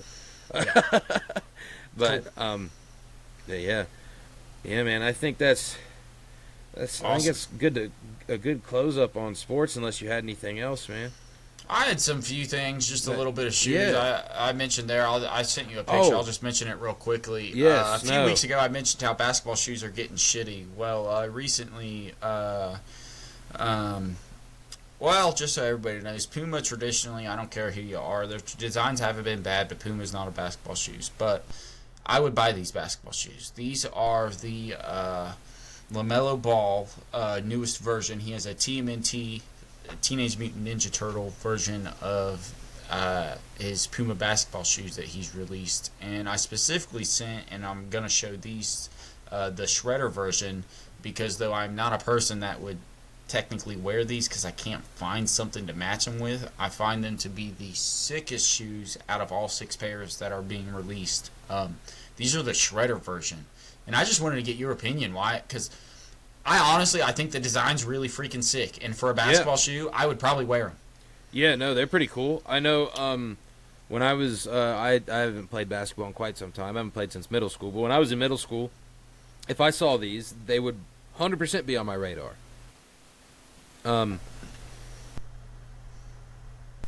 Especially if these would have been our team colors, but they weren't. But if I were to have seen these in middle school, and our team colors would have matched this, I 100% would have got them. There's no doubt in my mind. Yep. So, but and that's not me being like, oh, I got to wear the team colors. That's like, no, we had to wear the team colors. Wear the team colors. It was we had to.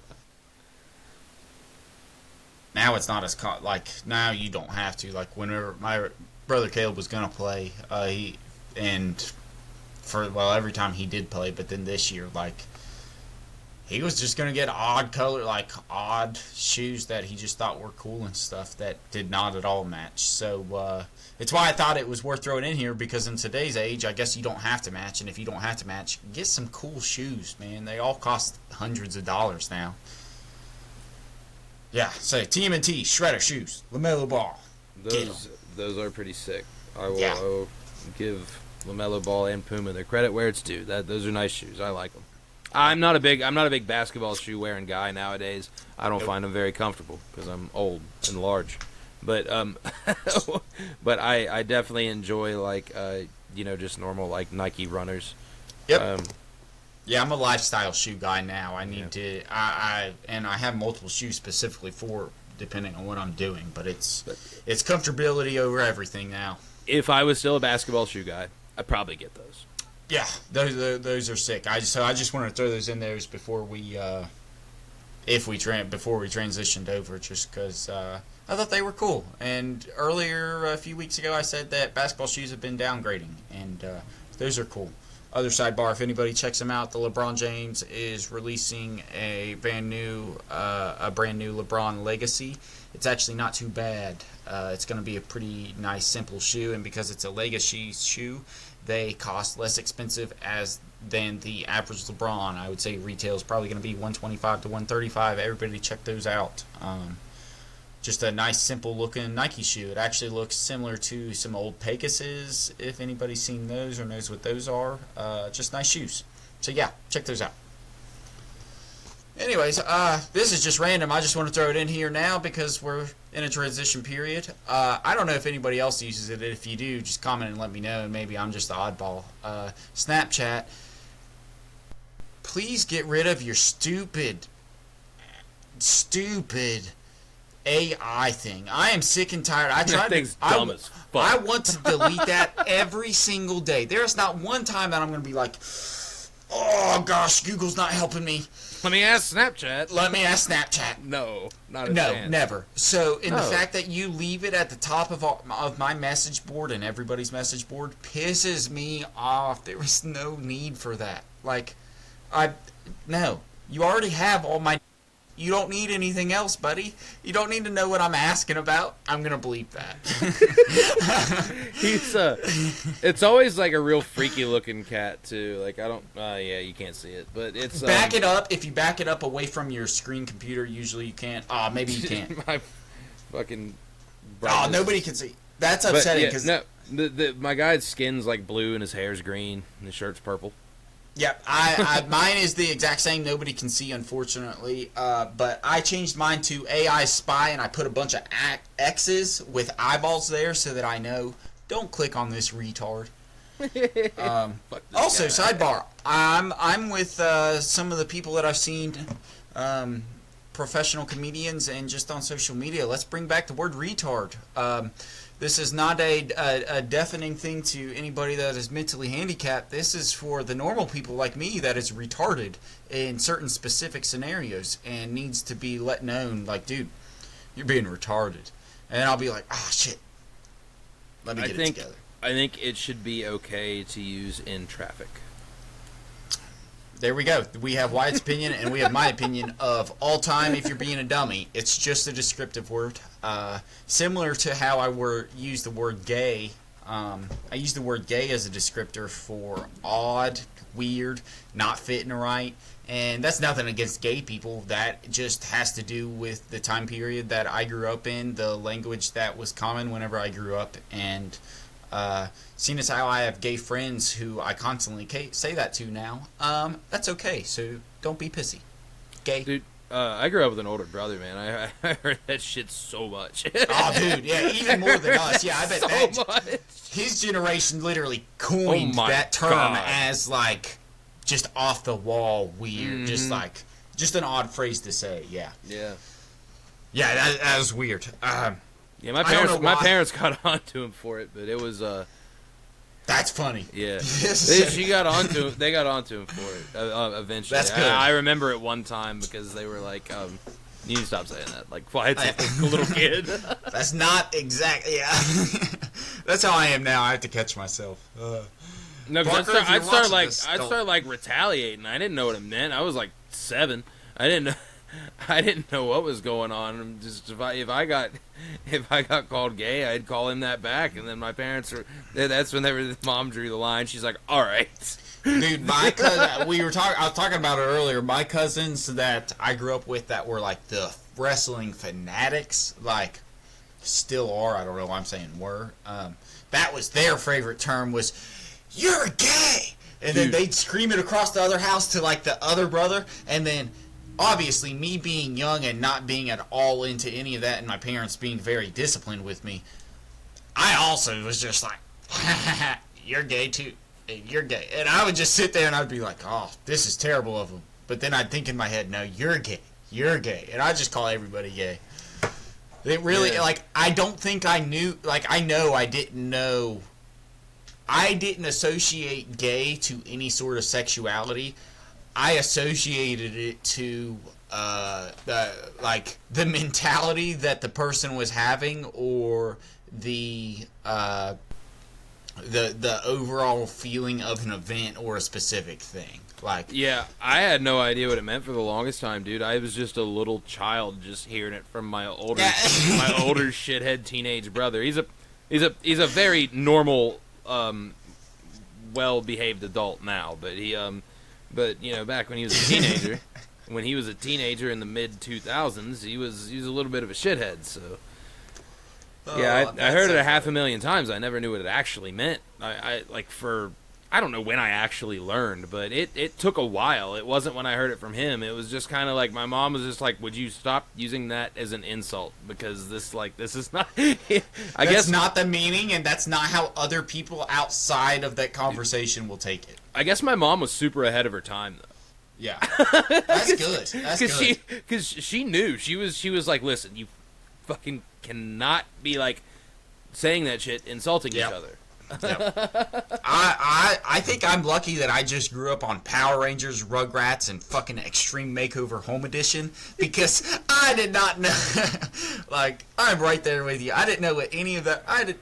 It was just an insult, and that's really what it was. It was just a deafening insult to some extent. I didn't know the extent in general, but now I still use it just as an. It's just It's just a filler word. I don't. It's just a filler word. It's not even an insult anymore. It's just a word. It's just that. This mouse is super gay, but I have not once caught it sucking.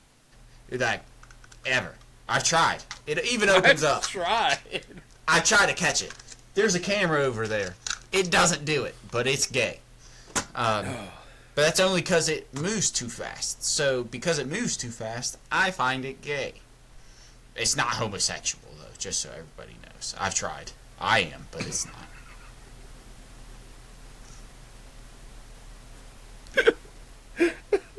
I wasn't ready for that. That was funny. Yeah, that'll be a good one. That's funny. Oh. I think this is a good little transition into. We talked about. I guess we didn't talk about it, but you know, we sprinkled it in there. It's time for the list, dude. Our fucking we've been doing lists the past couple weeks. Yeah. And, this one I just thought about the other day, And I thought about it, and I forget even what product it was, which is actually pretty funny. But I thought, man, it'd be cool if these guys sponsored me because I buy so much. It was Red Bull. It was Red Bull. I bought.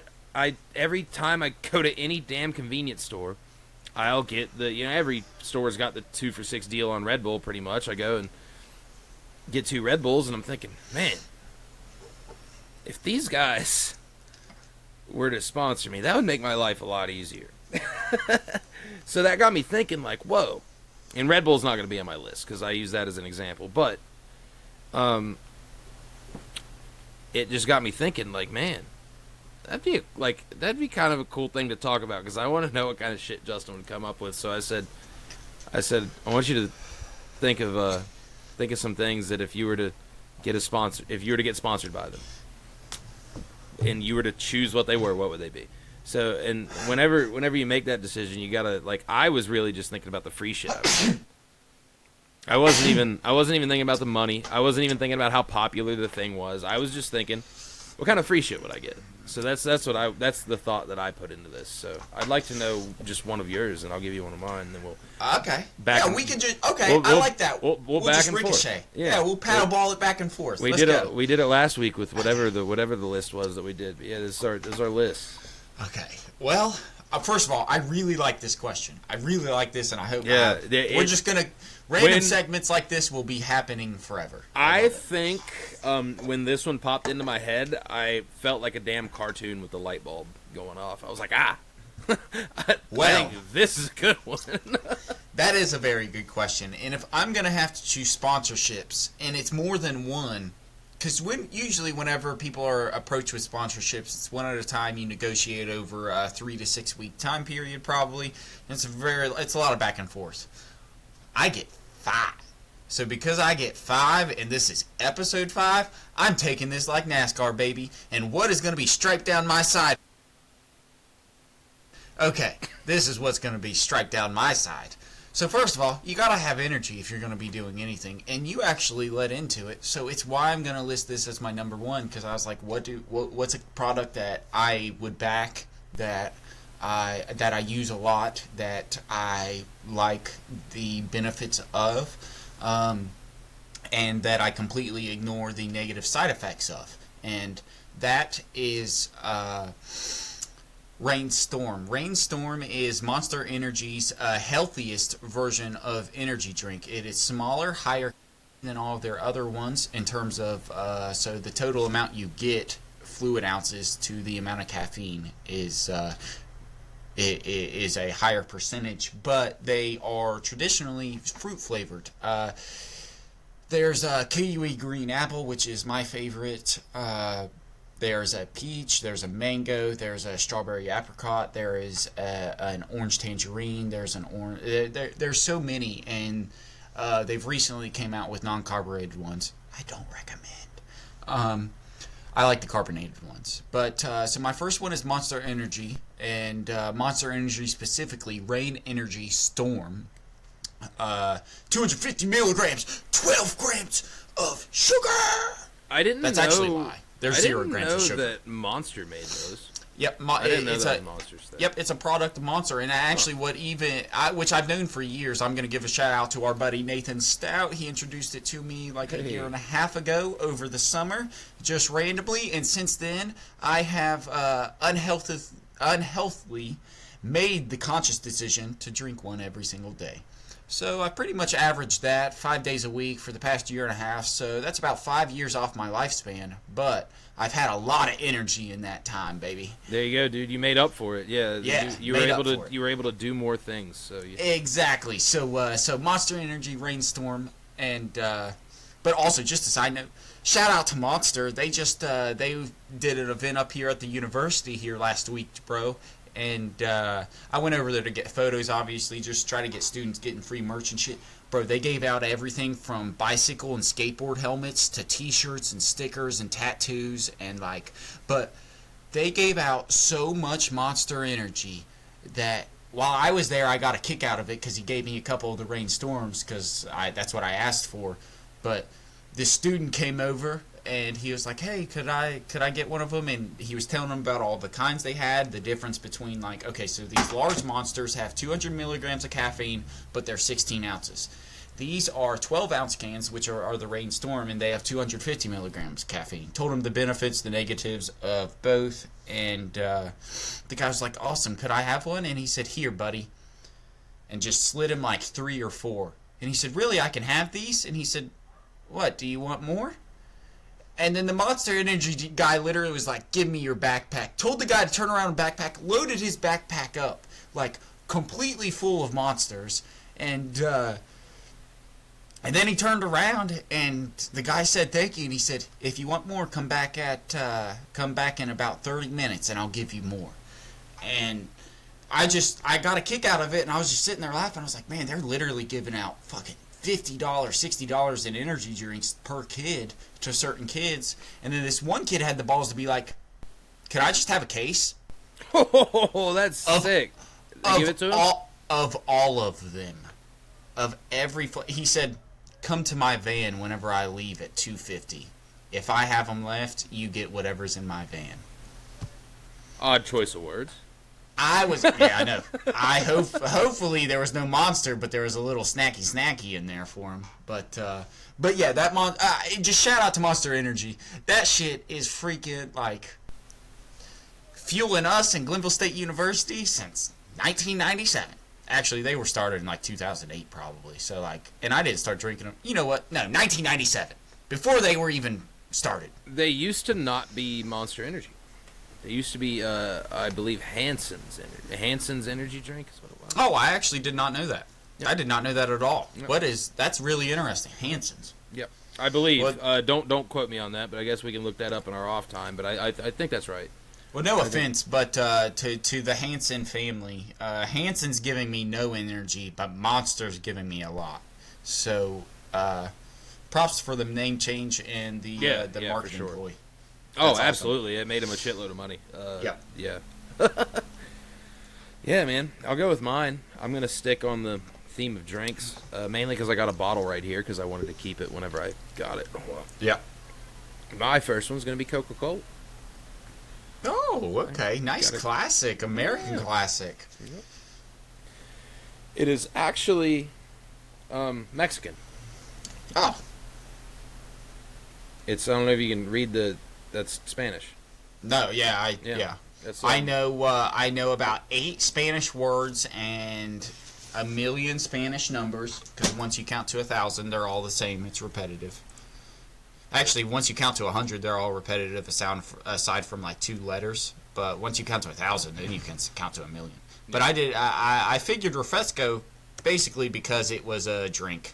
If it was on like some hand lotion, I probably wouldn't have put the two together.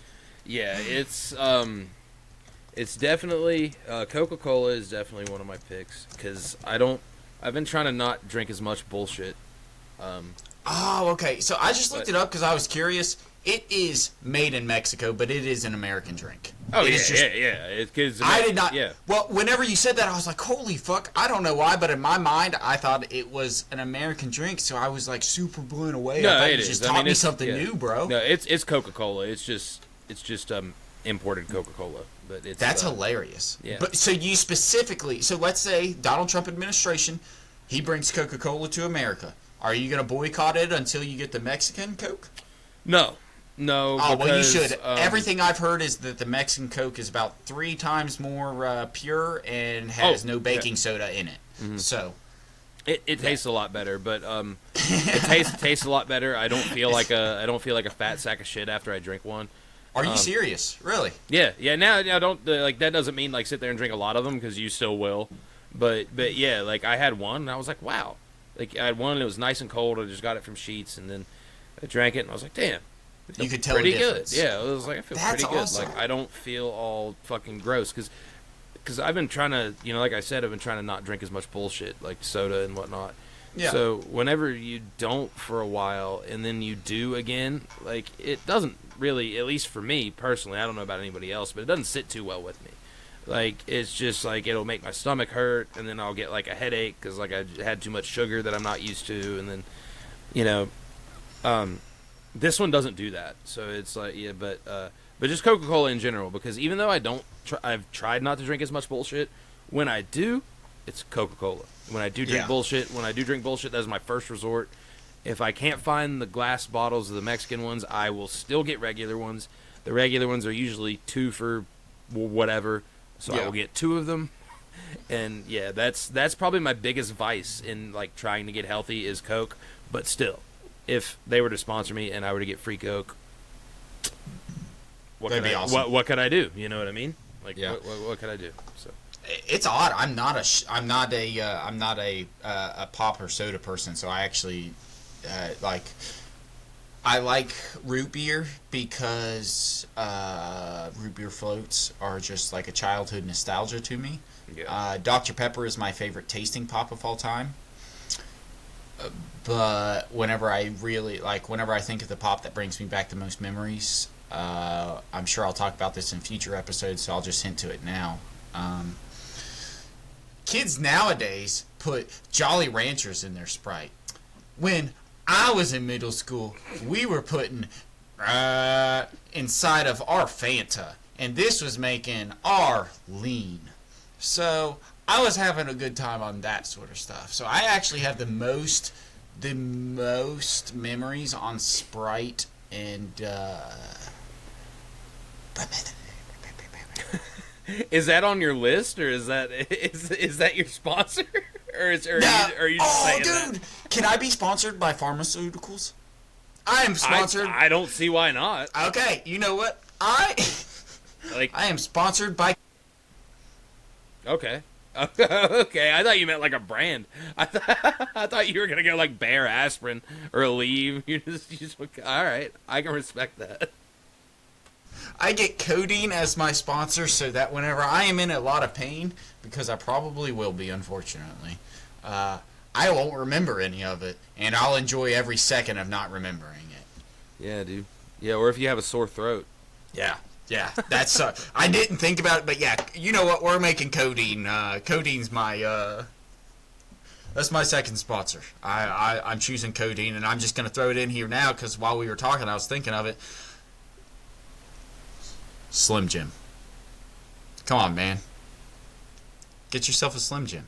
Yeah, with Slim Justin. Yeah, you can't go wrong with a Slim Jim. And I'll tell you what's better? Have you ever had a long and strong Slim Jim? Slim Jim? A long and strong Slim Jim. I'll tell you what, it never ends and it constantly gets stronger. More tang, more taste, more juice, all in your mouth. Taste the Slim Jim. Slim Jim, baby. Let's go. Slim Jim, codeine. Oh, man, I am just a mess. Right now, I am the epitome of West Virginia. I got energy drink, Slim Jim, and fucking pain medicine. Oh, my God. That's so funny. Holy shit, that was awesome.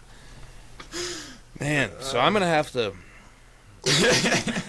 Now I'm gonna have to. So was that 2? Was that 2 of your sponsors? Yeah. So I'm up to 3 right now. You can still stop at 2 and continue, or you can just say 1 and then pick up whenever you think of another one. I can. I think I can round off 2. So my first awesome.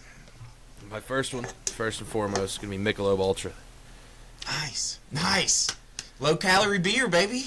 Yeah, and it's funny because it's not my favorite beer. Is it your favorite light beer? No, it's not even my favorite light beer. But it is, for some reason, a very golf beer. Yep. It is the golf beer. And that is why I would, that is why if I were to pick one of 5 sponsors, they would be one of them. It's very good golf beer.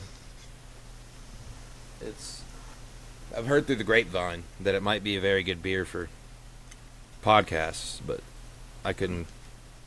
I'll tell you what, I don't know exactly the names because I'm not an alcohol drinker, but I've had some really nice blue cans. I've had some nice cold mountains. I'm currently drinking a little bit of White Lightning here, not the traditional White Lightning that's homemade, the kind that can be bought for a 12-pack at your local gas station. I've really come to enjoy most of all light beers, ironically. But I have to say, Faith in her family really turned me on to it.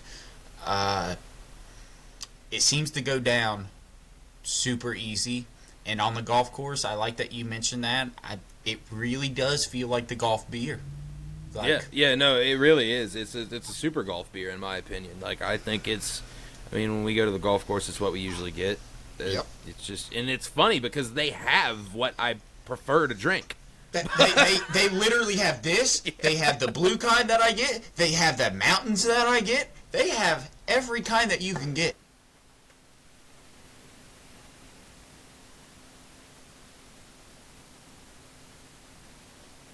And then, but yeah, man, it's a very golf beer. And then my second one, well, I guess not my second one, it'll be my third one total, but my third one. This one isn't even because I want free shit. This one is because I think it'd be really funny. And because nobody else has these sponsors anymore. I would like to just be sponsored by really any tobacco brand. Just Marlboro, Copenhagen. It doesn't matter who. Just any one of them. I don't remember the last time that I have had an actual chew of snuff.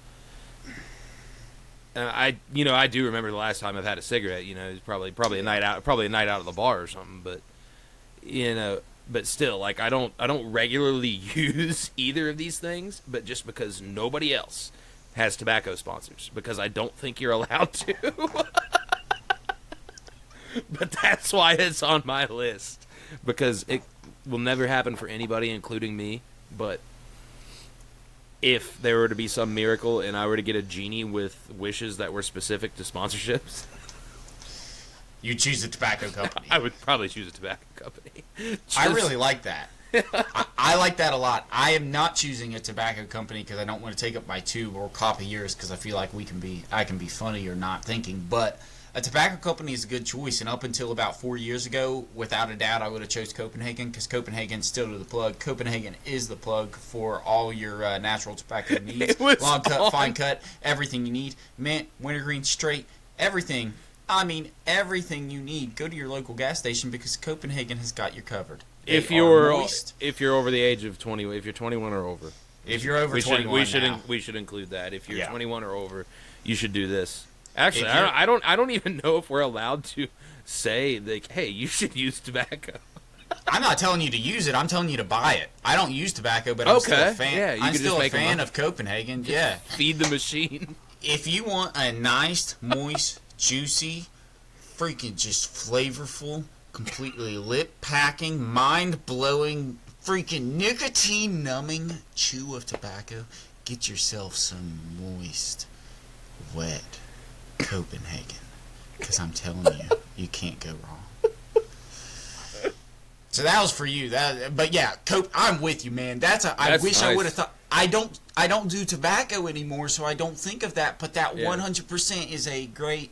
Like, I hate that e-cigs just have nicotine in them, because I think of nicotine now compared to tobacco. Yeah. But yeah, get yourself some. I'd pick a tobacco company. I wouldn't pick a not tobacco company. I'll tell you that. Yeah, Copenhagen 100%. And it's funny because I use not tobacco.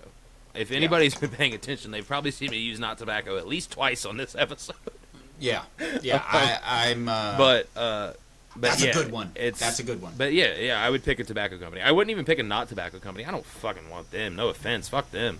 I don't want the not tobacco company. That'd be dumb. Yep. That'd be a waste of my time.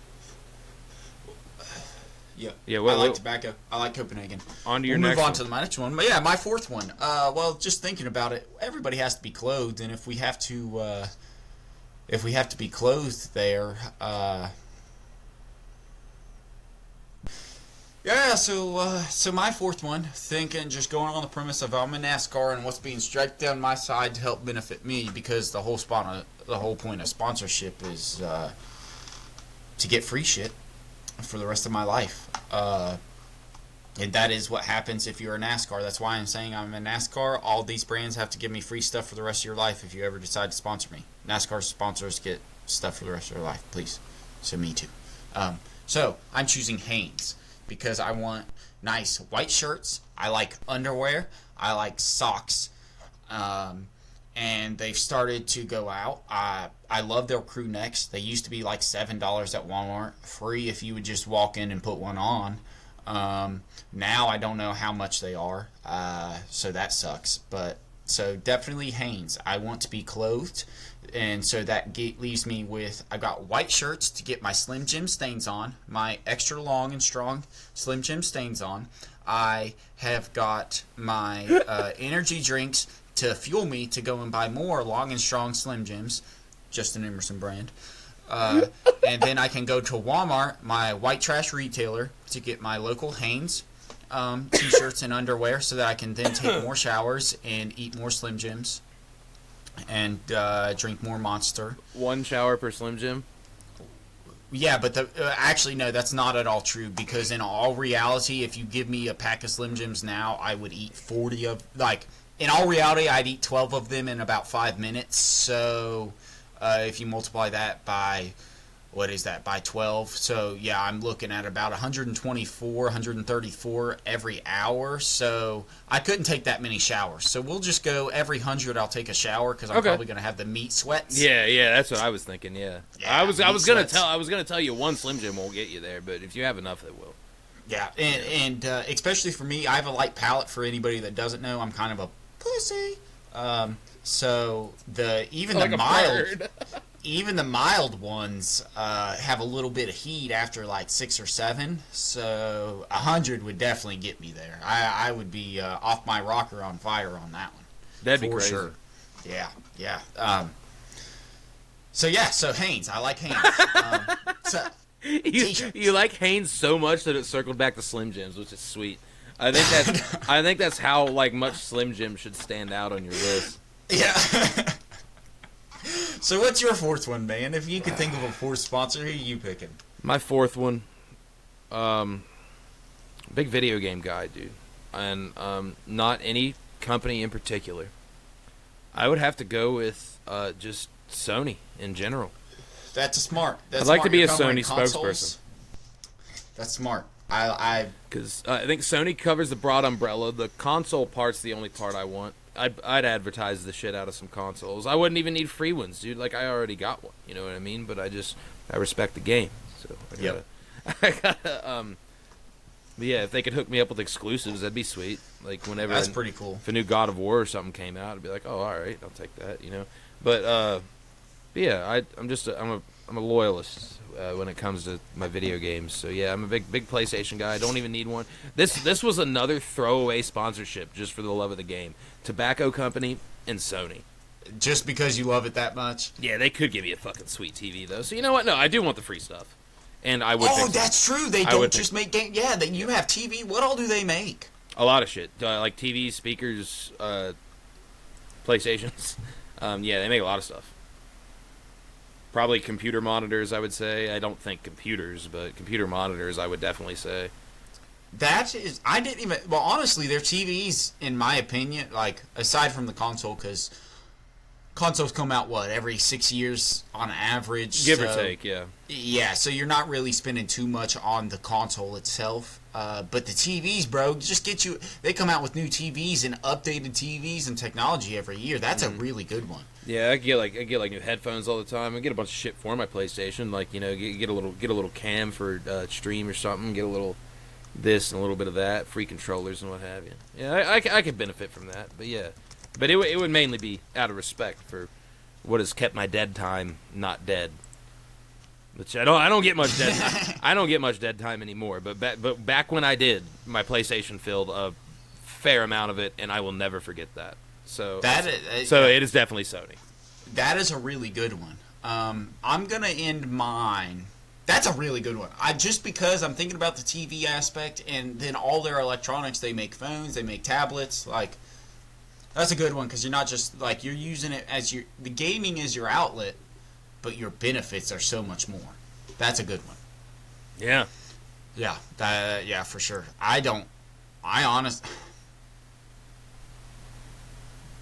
Durex.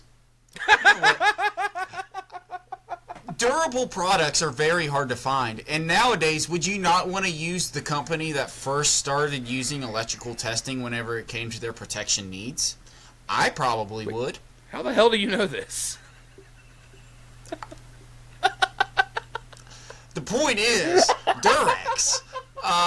So I'm not going to go through their product list because I don't want to bleep a bunch of things out. But the entire point is, can you really find a more reliable brand than one that's been there for all of your life? I can't.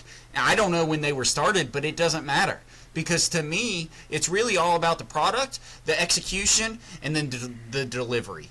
And all they have to do is deliver the product, and then I deliver my product, and then I need to make sure my delivered product wasn't delivered. And if it wasn't delivered, then their delivered product did the proper thing. So, Durex, deliver your product so I don't deliver mine. I like that slogan. That's going to be the new slogan. Durex, deliver your... That was fucking incredible. That's a good one. I like that. I like that. Deliver your package so I don't deliver mine. That was sick. That was fucking sweet.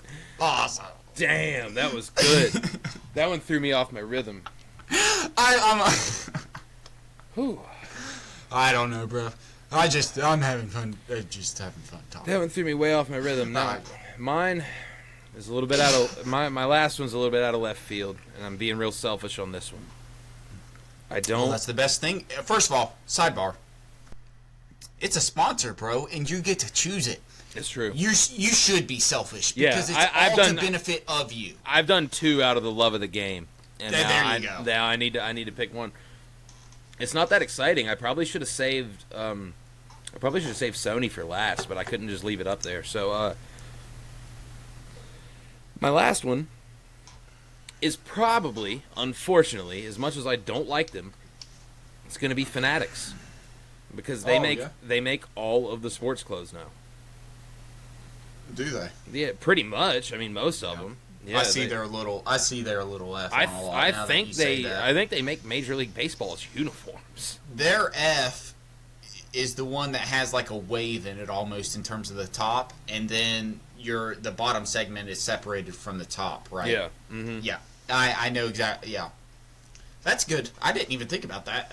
I didn't think about. Yeah, it's just. I just like underwear and white shirts. For It's just a bunch of clothes that I think that both my shirt and my jacket were probably manufactured by them. I think that I'm wearing right now. My hat's obviously not. My hat was made by Not Newport. Yeah. But by Not Newport. Yeah, I like that. That's a plug from last week. Check out episode 4 of the Backroad Banter podcast. Yeah. If you don't get that one, then fuck you. And that's what you get. Yeah, you need to go back and milk that goat a little more, you son of a... Oh, you're so lucky that my goat... I milked my goat, or I would have said it. I'm not really... Nuts. I'm not timid right now. Oh. Or I am timid because I milked dude. That's number 5. I hate that I closed it on such a shitter, but that was it. That was... No, that's not a bad one. And really, whenever you think about it, like, you're being real in that. I mean, mine are real things because I think they benefit me and other people, but yours are actual benefits to you because you wear the shit. Like, yeah, I actually could have said that. Mine's stuff I wear and use. So yeah, I could have said, if I was going to say stuff I used, I would say Columbia, Duracell, Under Armour, and Goodyear, because there's nothing better than a set of Goodyear tires underneath my nice, crisp 2008. Why did neither of us think of cars or tires? Honestly, because I don't care about cars. Like, cars are so little, like, so nothing to me in terms of my value. Like, I could make $200,000 a year, and I'll probably have the same vehicle I have if I made $40,000, like I almost do now. Like, vehicles don't matter to me, so I didn't even think of that. That's fair.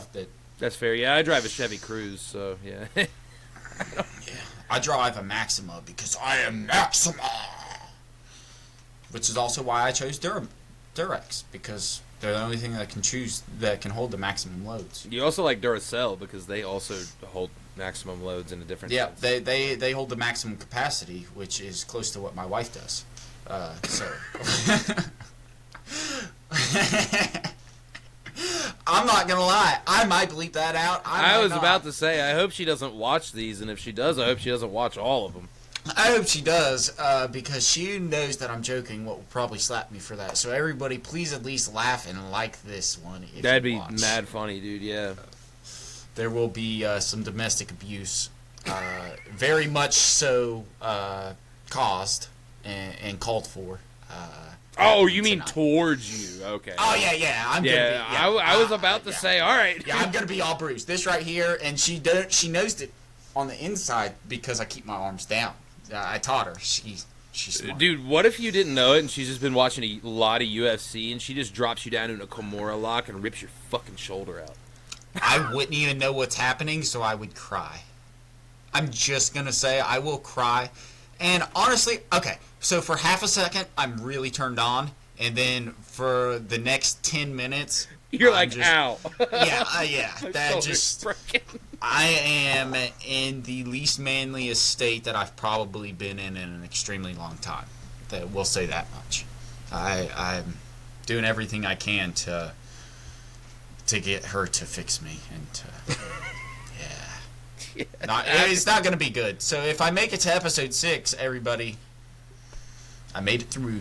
Yeah, and just out of shits and giggles, I might hijack the social medias this weekend and give a tour of some of the places I go if I go there. Yeah, definitely do that. Definitely do that. Because I really want to show people where we plan to go Friday afternoon. Because I think, like, it's funny because it's not why we went there, but I think it's going to be the most fun time I've had in the whole trip. I'll tell you off air. I don't want to spoil it because I do want to talk about it fresh and share pictures and videos and shit of it if I can get them. But What's up, it's going to be pretty neat. Whoa, Tony's here.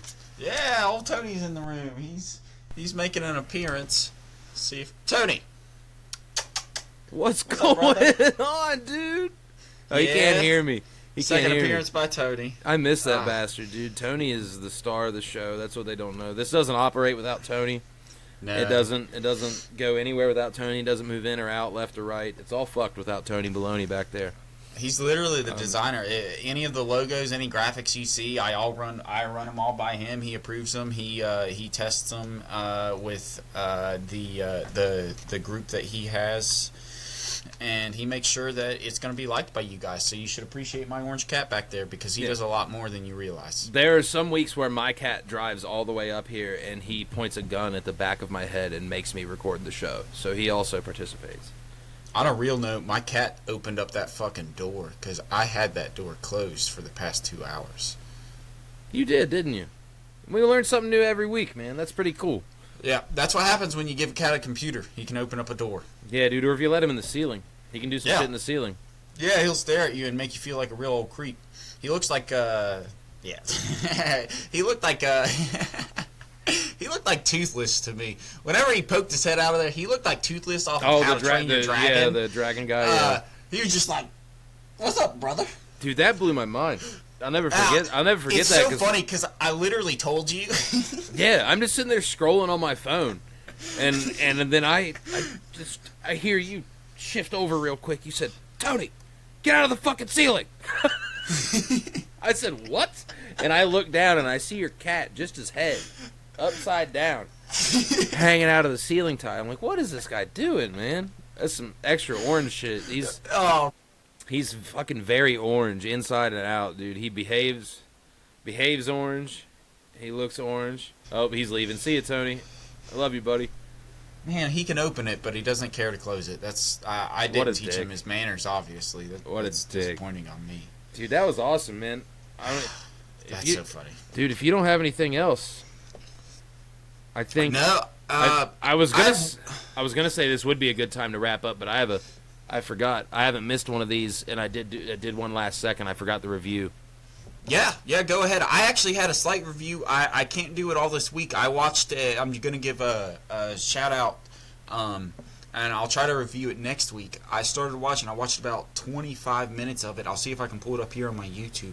It was a English dubbed version of a Japanese anime, and it has been voted the most hilarious and obscure dub created. What was it called? I want to watch it. It's what I'm trying to pull up now because I want to show, and I'll even like put it in our caption here if they. So it's called Ghost Stories dub. Oh, okay. Ghost I've Stories. heard of that, yeah. Yeah. So if I think we've sent each other clips of that back and forth. We probably have because whenever I watched it, I started laughing so hard, and I felt like I was reminiscing. But it's also just regular ass shit. But the Ghost Stories dub, I only watched 25 minutes of the entire thing. I don't know if it's episodes or if it's movies or what it is, but if you are over the age of 16 years old, watch that, and it will make you appreciate what anime could be. Yeah, it's pretty. Awesome. I've never watched it. I've seen clips. It seems pretty hilarious. The English dub definitely does. Yeah. My review.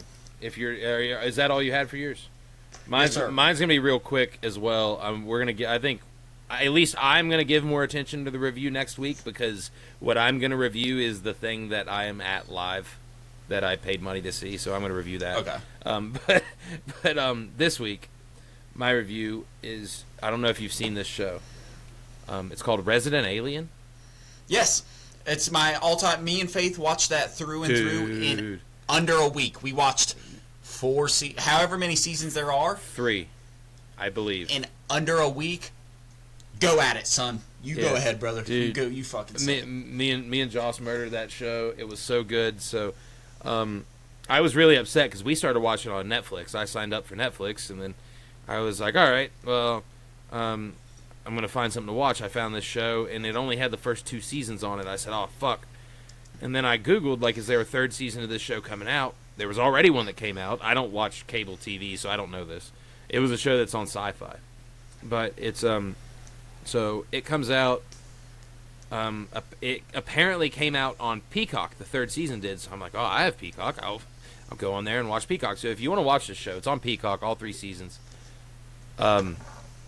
It's good. It's funny. It's the whole fucking package, dude. It's wholesome. It will, emotional. It's got relationship. It's got good. Family. But the thing that I think made me love it the most is that although it does have all that shit, and it also has story. It's got a good story. I'm not gonna lie. For a comedy TV show, it's pretty fucking well written, story wise in terms of tying shit together. But it's But above all else, it's fucking funny. And it's goofy as shit. And if you are even mildly entertained by anything that we say or do, you'll really like that show. Because I laugh my ass off at that show. Yep. It cracks me the fuck up. I don't know why. It just cracks me the fuck up. Anything the alien guy says makes me lose my shit. And I have no idea why. Even at the most, if you want to see obscure, this podcast is probably the most obscure I've been because I'm just not caring anymore. And that's just how it's going to be. Even if you don't care, if you don't laugh all the way through or at multiple moments of this podcast, you would enjoy that show because my wife does. Wyatt said it. It's a sci-fi show. I'm just going to add on because I've watched it. I don't mean to just tag on to yours, but it is one of the best sci-fi shows produced. It is the only comedic sci-fi show or semi-comedic sci-fi show produced that is at all worth watching through and through. And then whenever you get to the end, you're going to be pissed that you got to the end of it. I was. Yeah, you're right. I got to the end of it, and I was like, but they renewed it for a 4th season. I believe. I just saw that a couple weeks, or maybe last week with Faith. I saw that. I think they're switching networks as well. Don't quote me on this, but I think they're going from Sci-Fi to USA. Okay. That would make more sense because USA made shows like Psych, which if you haven't watched Psych, check out Psych. That's a great show. But this show itself has everything you can think of, and the actor, just if anybody happens to be our age or older, if you watch Dodgeball at all, do you remember Pete the Pirate from Dodgeball? If so, it is that actor, and you may not recognize him because most of his roles since 2010 have been voice, but he has done every voice actor or every voice that he has covered. You will recognize automatically. You'll be like, "Holy crap! How did he like?" Are you talking about the main character guy? Yeah, the main character. he is a very, very, very talented actor, and this show really shows it. Yeah, he's fucking incredible. He quite literally plays two different people, sort of, I guess. Yeah. You figure it out if you watch it. He's two different people, but he's not, but he is. But you touched on it, on like just how he talks and how he speaks and stuff. So far. Both the writing and then his acting to understand it and then translate it into this performance. It's very, very good. It's really sad that this funny show wasn't recognized more, hasn't gotten more of a highlight before, because it is... I don't know how I found out about it so late. It's been out for like 3 years. Yeah, me and Faith watched it probably last summer or last fall. I feel like I told you about it at some point, but you didn't have Netflix at the time. I think you might have, It didn't do anything, but I'm with you. I'm glad you watched it. That's a great review. It's so good. I watched it probably a month or two ago. And I thought about touching on it. It wasn't that long ago. I think I finished it while we were doing this show, so within the last month. But yeah, I definitely thought about throwing it in there, and then I just thought of other shit. But yeah, that was incredible. Like I don't want to give away too much shit, but it's about. I guess I'll tell you what it's about at least. It's about it's an alien that crashes on to Earth. Did he crash or did he show up on purpose?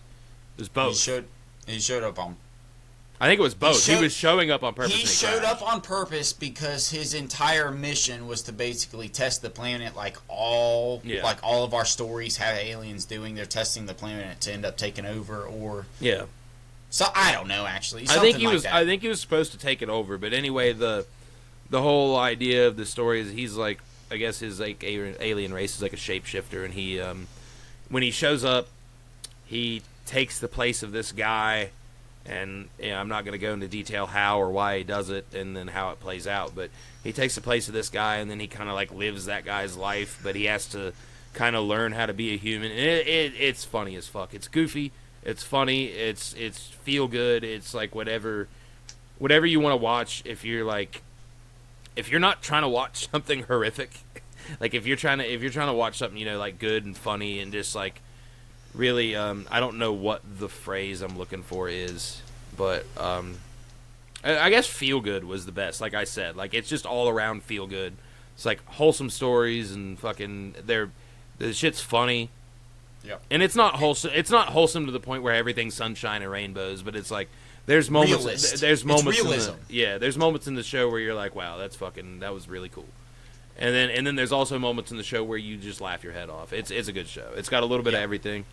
But if you want to watch 2 seasons of it, it is on Netflix. If you want to watch all of it that's out so far, it is on Peacock.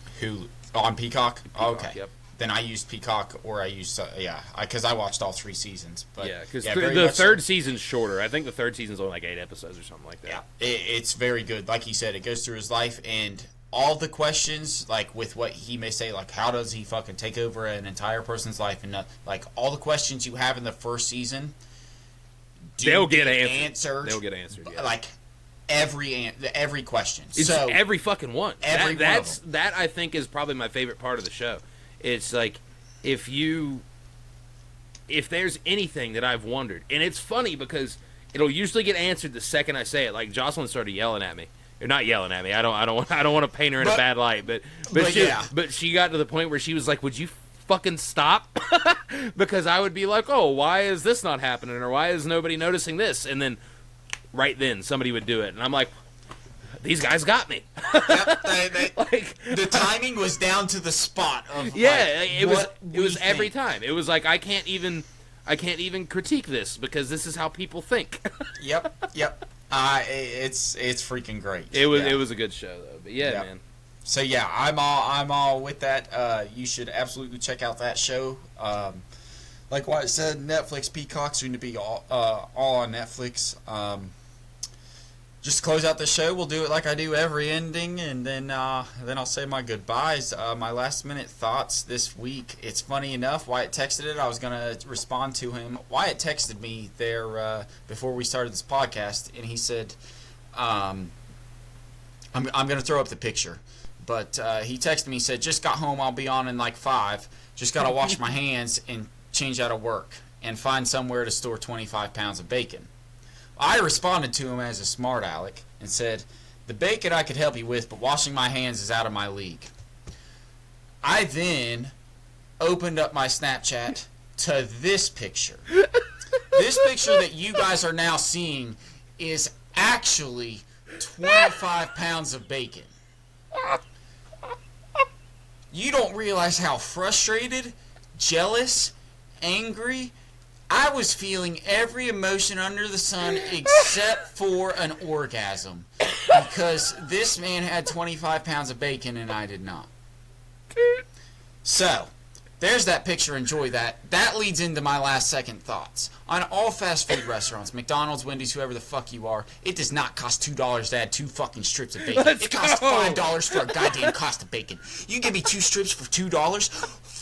You, I swear, I only want a few things on my bacon, are on my burger, and the fact that you fucking cost me the cost of another burger, you add that on to my, fuck you, he just got 25 pounds for free, come on, you can do better. Okay, so on to my next system.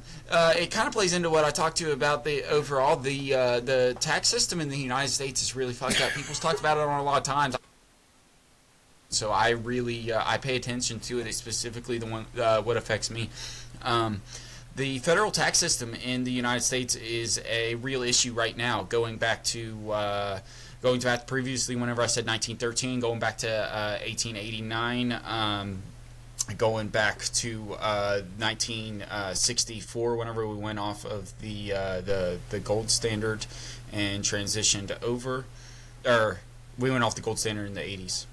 Anyways, the point is nothing backs except for us and the fact that the United States citizen is paying as much as we are into the federal system. We are getting and reaping very little benefits. Is fucked up. On to number 3. There was a hint I saw online about a Super Smash Brothers movie, both either in the Sonic movie, the new Sonic movie that's going to be coming out, or another movie that is related to it. But I just want to say, if that is a rumor, make that a fact. If that is a fact, I am happy for you and keep it going, because we absolutely love the Smash Brothers, and so does everybody else, basically from the age of 5 to 40 years old. So good for you guys. Yeah. Honestly, if you don't know anything about the Super Smash Brothers, and if you don't know anything about it, there's no way that you found this. Like, I'm not saying that they're related, but I'm saying that, like, if you have no idea about anything of the Super Smash Brothers, then you probably don't know how to work a computer. So yeah, yep, you're not on YouTube. And if you're like, oh, why would they make that? I was a little bit of a doubter. Go back and watch every single one of the Sonic movies, and you'll be like, please bring me this. Watch the Mario movies and see what they brought to it, and be like, you can bring a game really to theaters. So keep that up, and I hope that is fact. On a side note, there is a medication that was tested last year. It was a cancer medication. I want to say like Disturbia, but that's not it. Desterball or something like that. But anyways, there's cancer medication. Somebody just look up cancer medication with 100% success rate. There's 18 people in this clinical trial, and all the 18 people are currently in remission a year later. It's the first time in history it's ever been done. And on top of those 18 people, it's showing a lot more positive positive hints towards the future, and not just these 18 people and overall. So we really could be, without AI, close to a cure for certain types of cancer. So that's awesome, and that'd be sweet. That'd be cool. Yeah, that would be absolutely fantastic. And if Justin winds up having an accident, it wasn't. No. But I don't think that happened. I don't think it's not going to get that kind of reach. But we won't. But if so, dude, what if somebody fucking, what if it does, and then somebody in 10 years just like goes and watches the old ones, and and then they find you and murder you, and you have no idea why. Oh, dude, I'll be so fucked up. That'll really disappoint me. I'm not. I'd be pissed, and I think back to this moment right here. I'd be like, I wonder if it was because of fucking episode 5. Oh my gosh. Well, I'm going to transition this. Okay, so back to my list, my last second thoughts. We started this podcast on New Year's, on the actual New Year's, January 1st, what the world considers January 1st. Tomorrow is the Lunar New Year's. I am a coin nut, coins, silver, gold, that sort of stuff, and so I very much follow that now. It is the year of the snake, as anybody that follows Nike or any shoes may know, because of some certain Kobe Bryant advertisements that have come out and are going to come out throughout the year. But Chinese New Year is tomorrow, so I hope everybody has a good rest of the year, even though we've already wished that. We hope that everything is freaking awesome for you. We hope you make progress in whatever areas you want to. We hope you grow professionally, personally, and in every aspect possible, because you got a whole year to go. Who cares? January 1st doesn't matter. January 29th does. Yeah. And then my very last one is just off of last weekend. I kind of mentioned at the beginning when you were asking me about what I did, and I was just thinking about the birthdays and talking about the birthdays.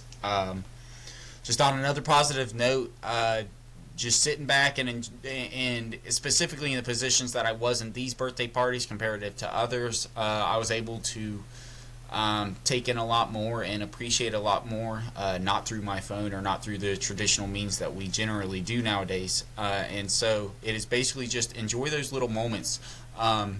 Wyatt, with you probably going to do some awesome stuff this weekend, whether it's just looking beside of you and seeing the person that's beside you and enjoying the fans around you and understanding like where you're at and this isn't going to happen again, at least this moment, or even the small ones of getting home and being with our family. We should enjoy every single second we have, because you don't know when the good ones are going to be over. That was a good one. And then we're going to get to this and nobody's going to know what we're talking about. And it's gonna yeah, man. Like, subscribe, and well, this comes out Friday, so if you watch this Friday,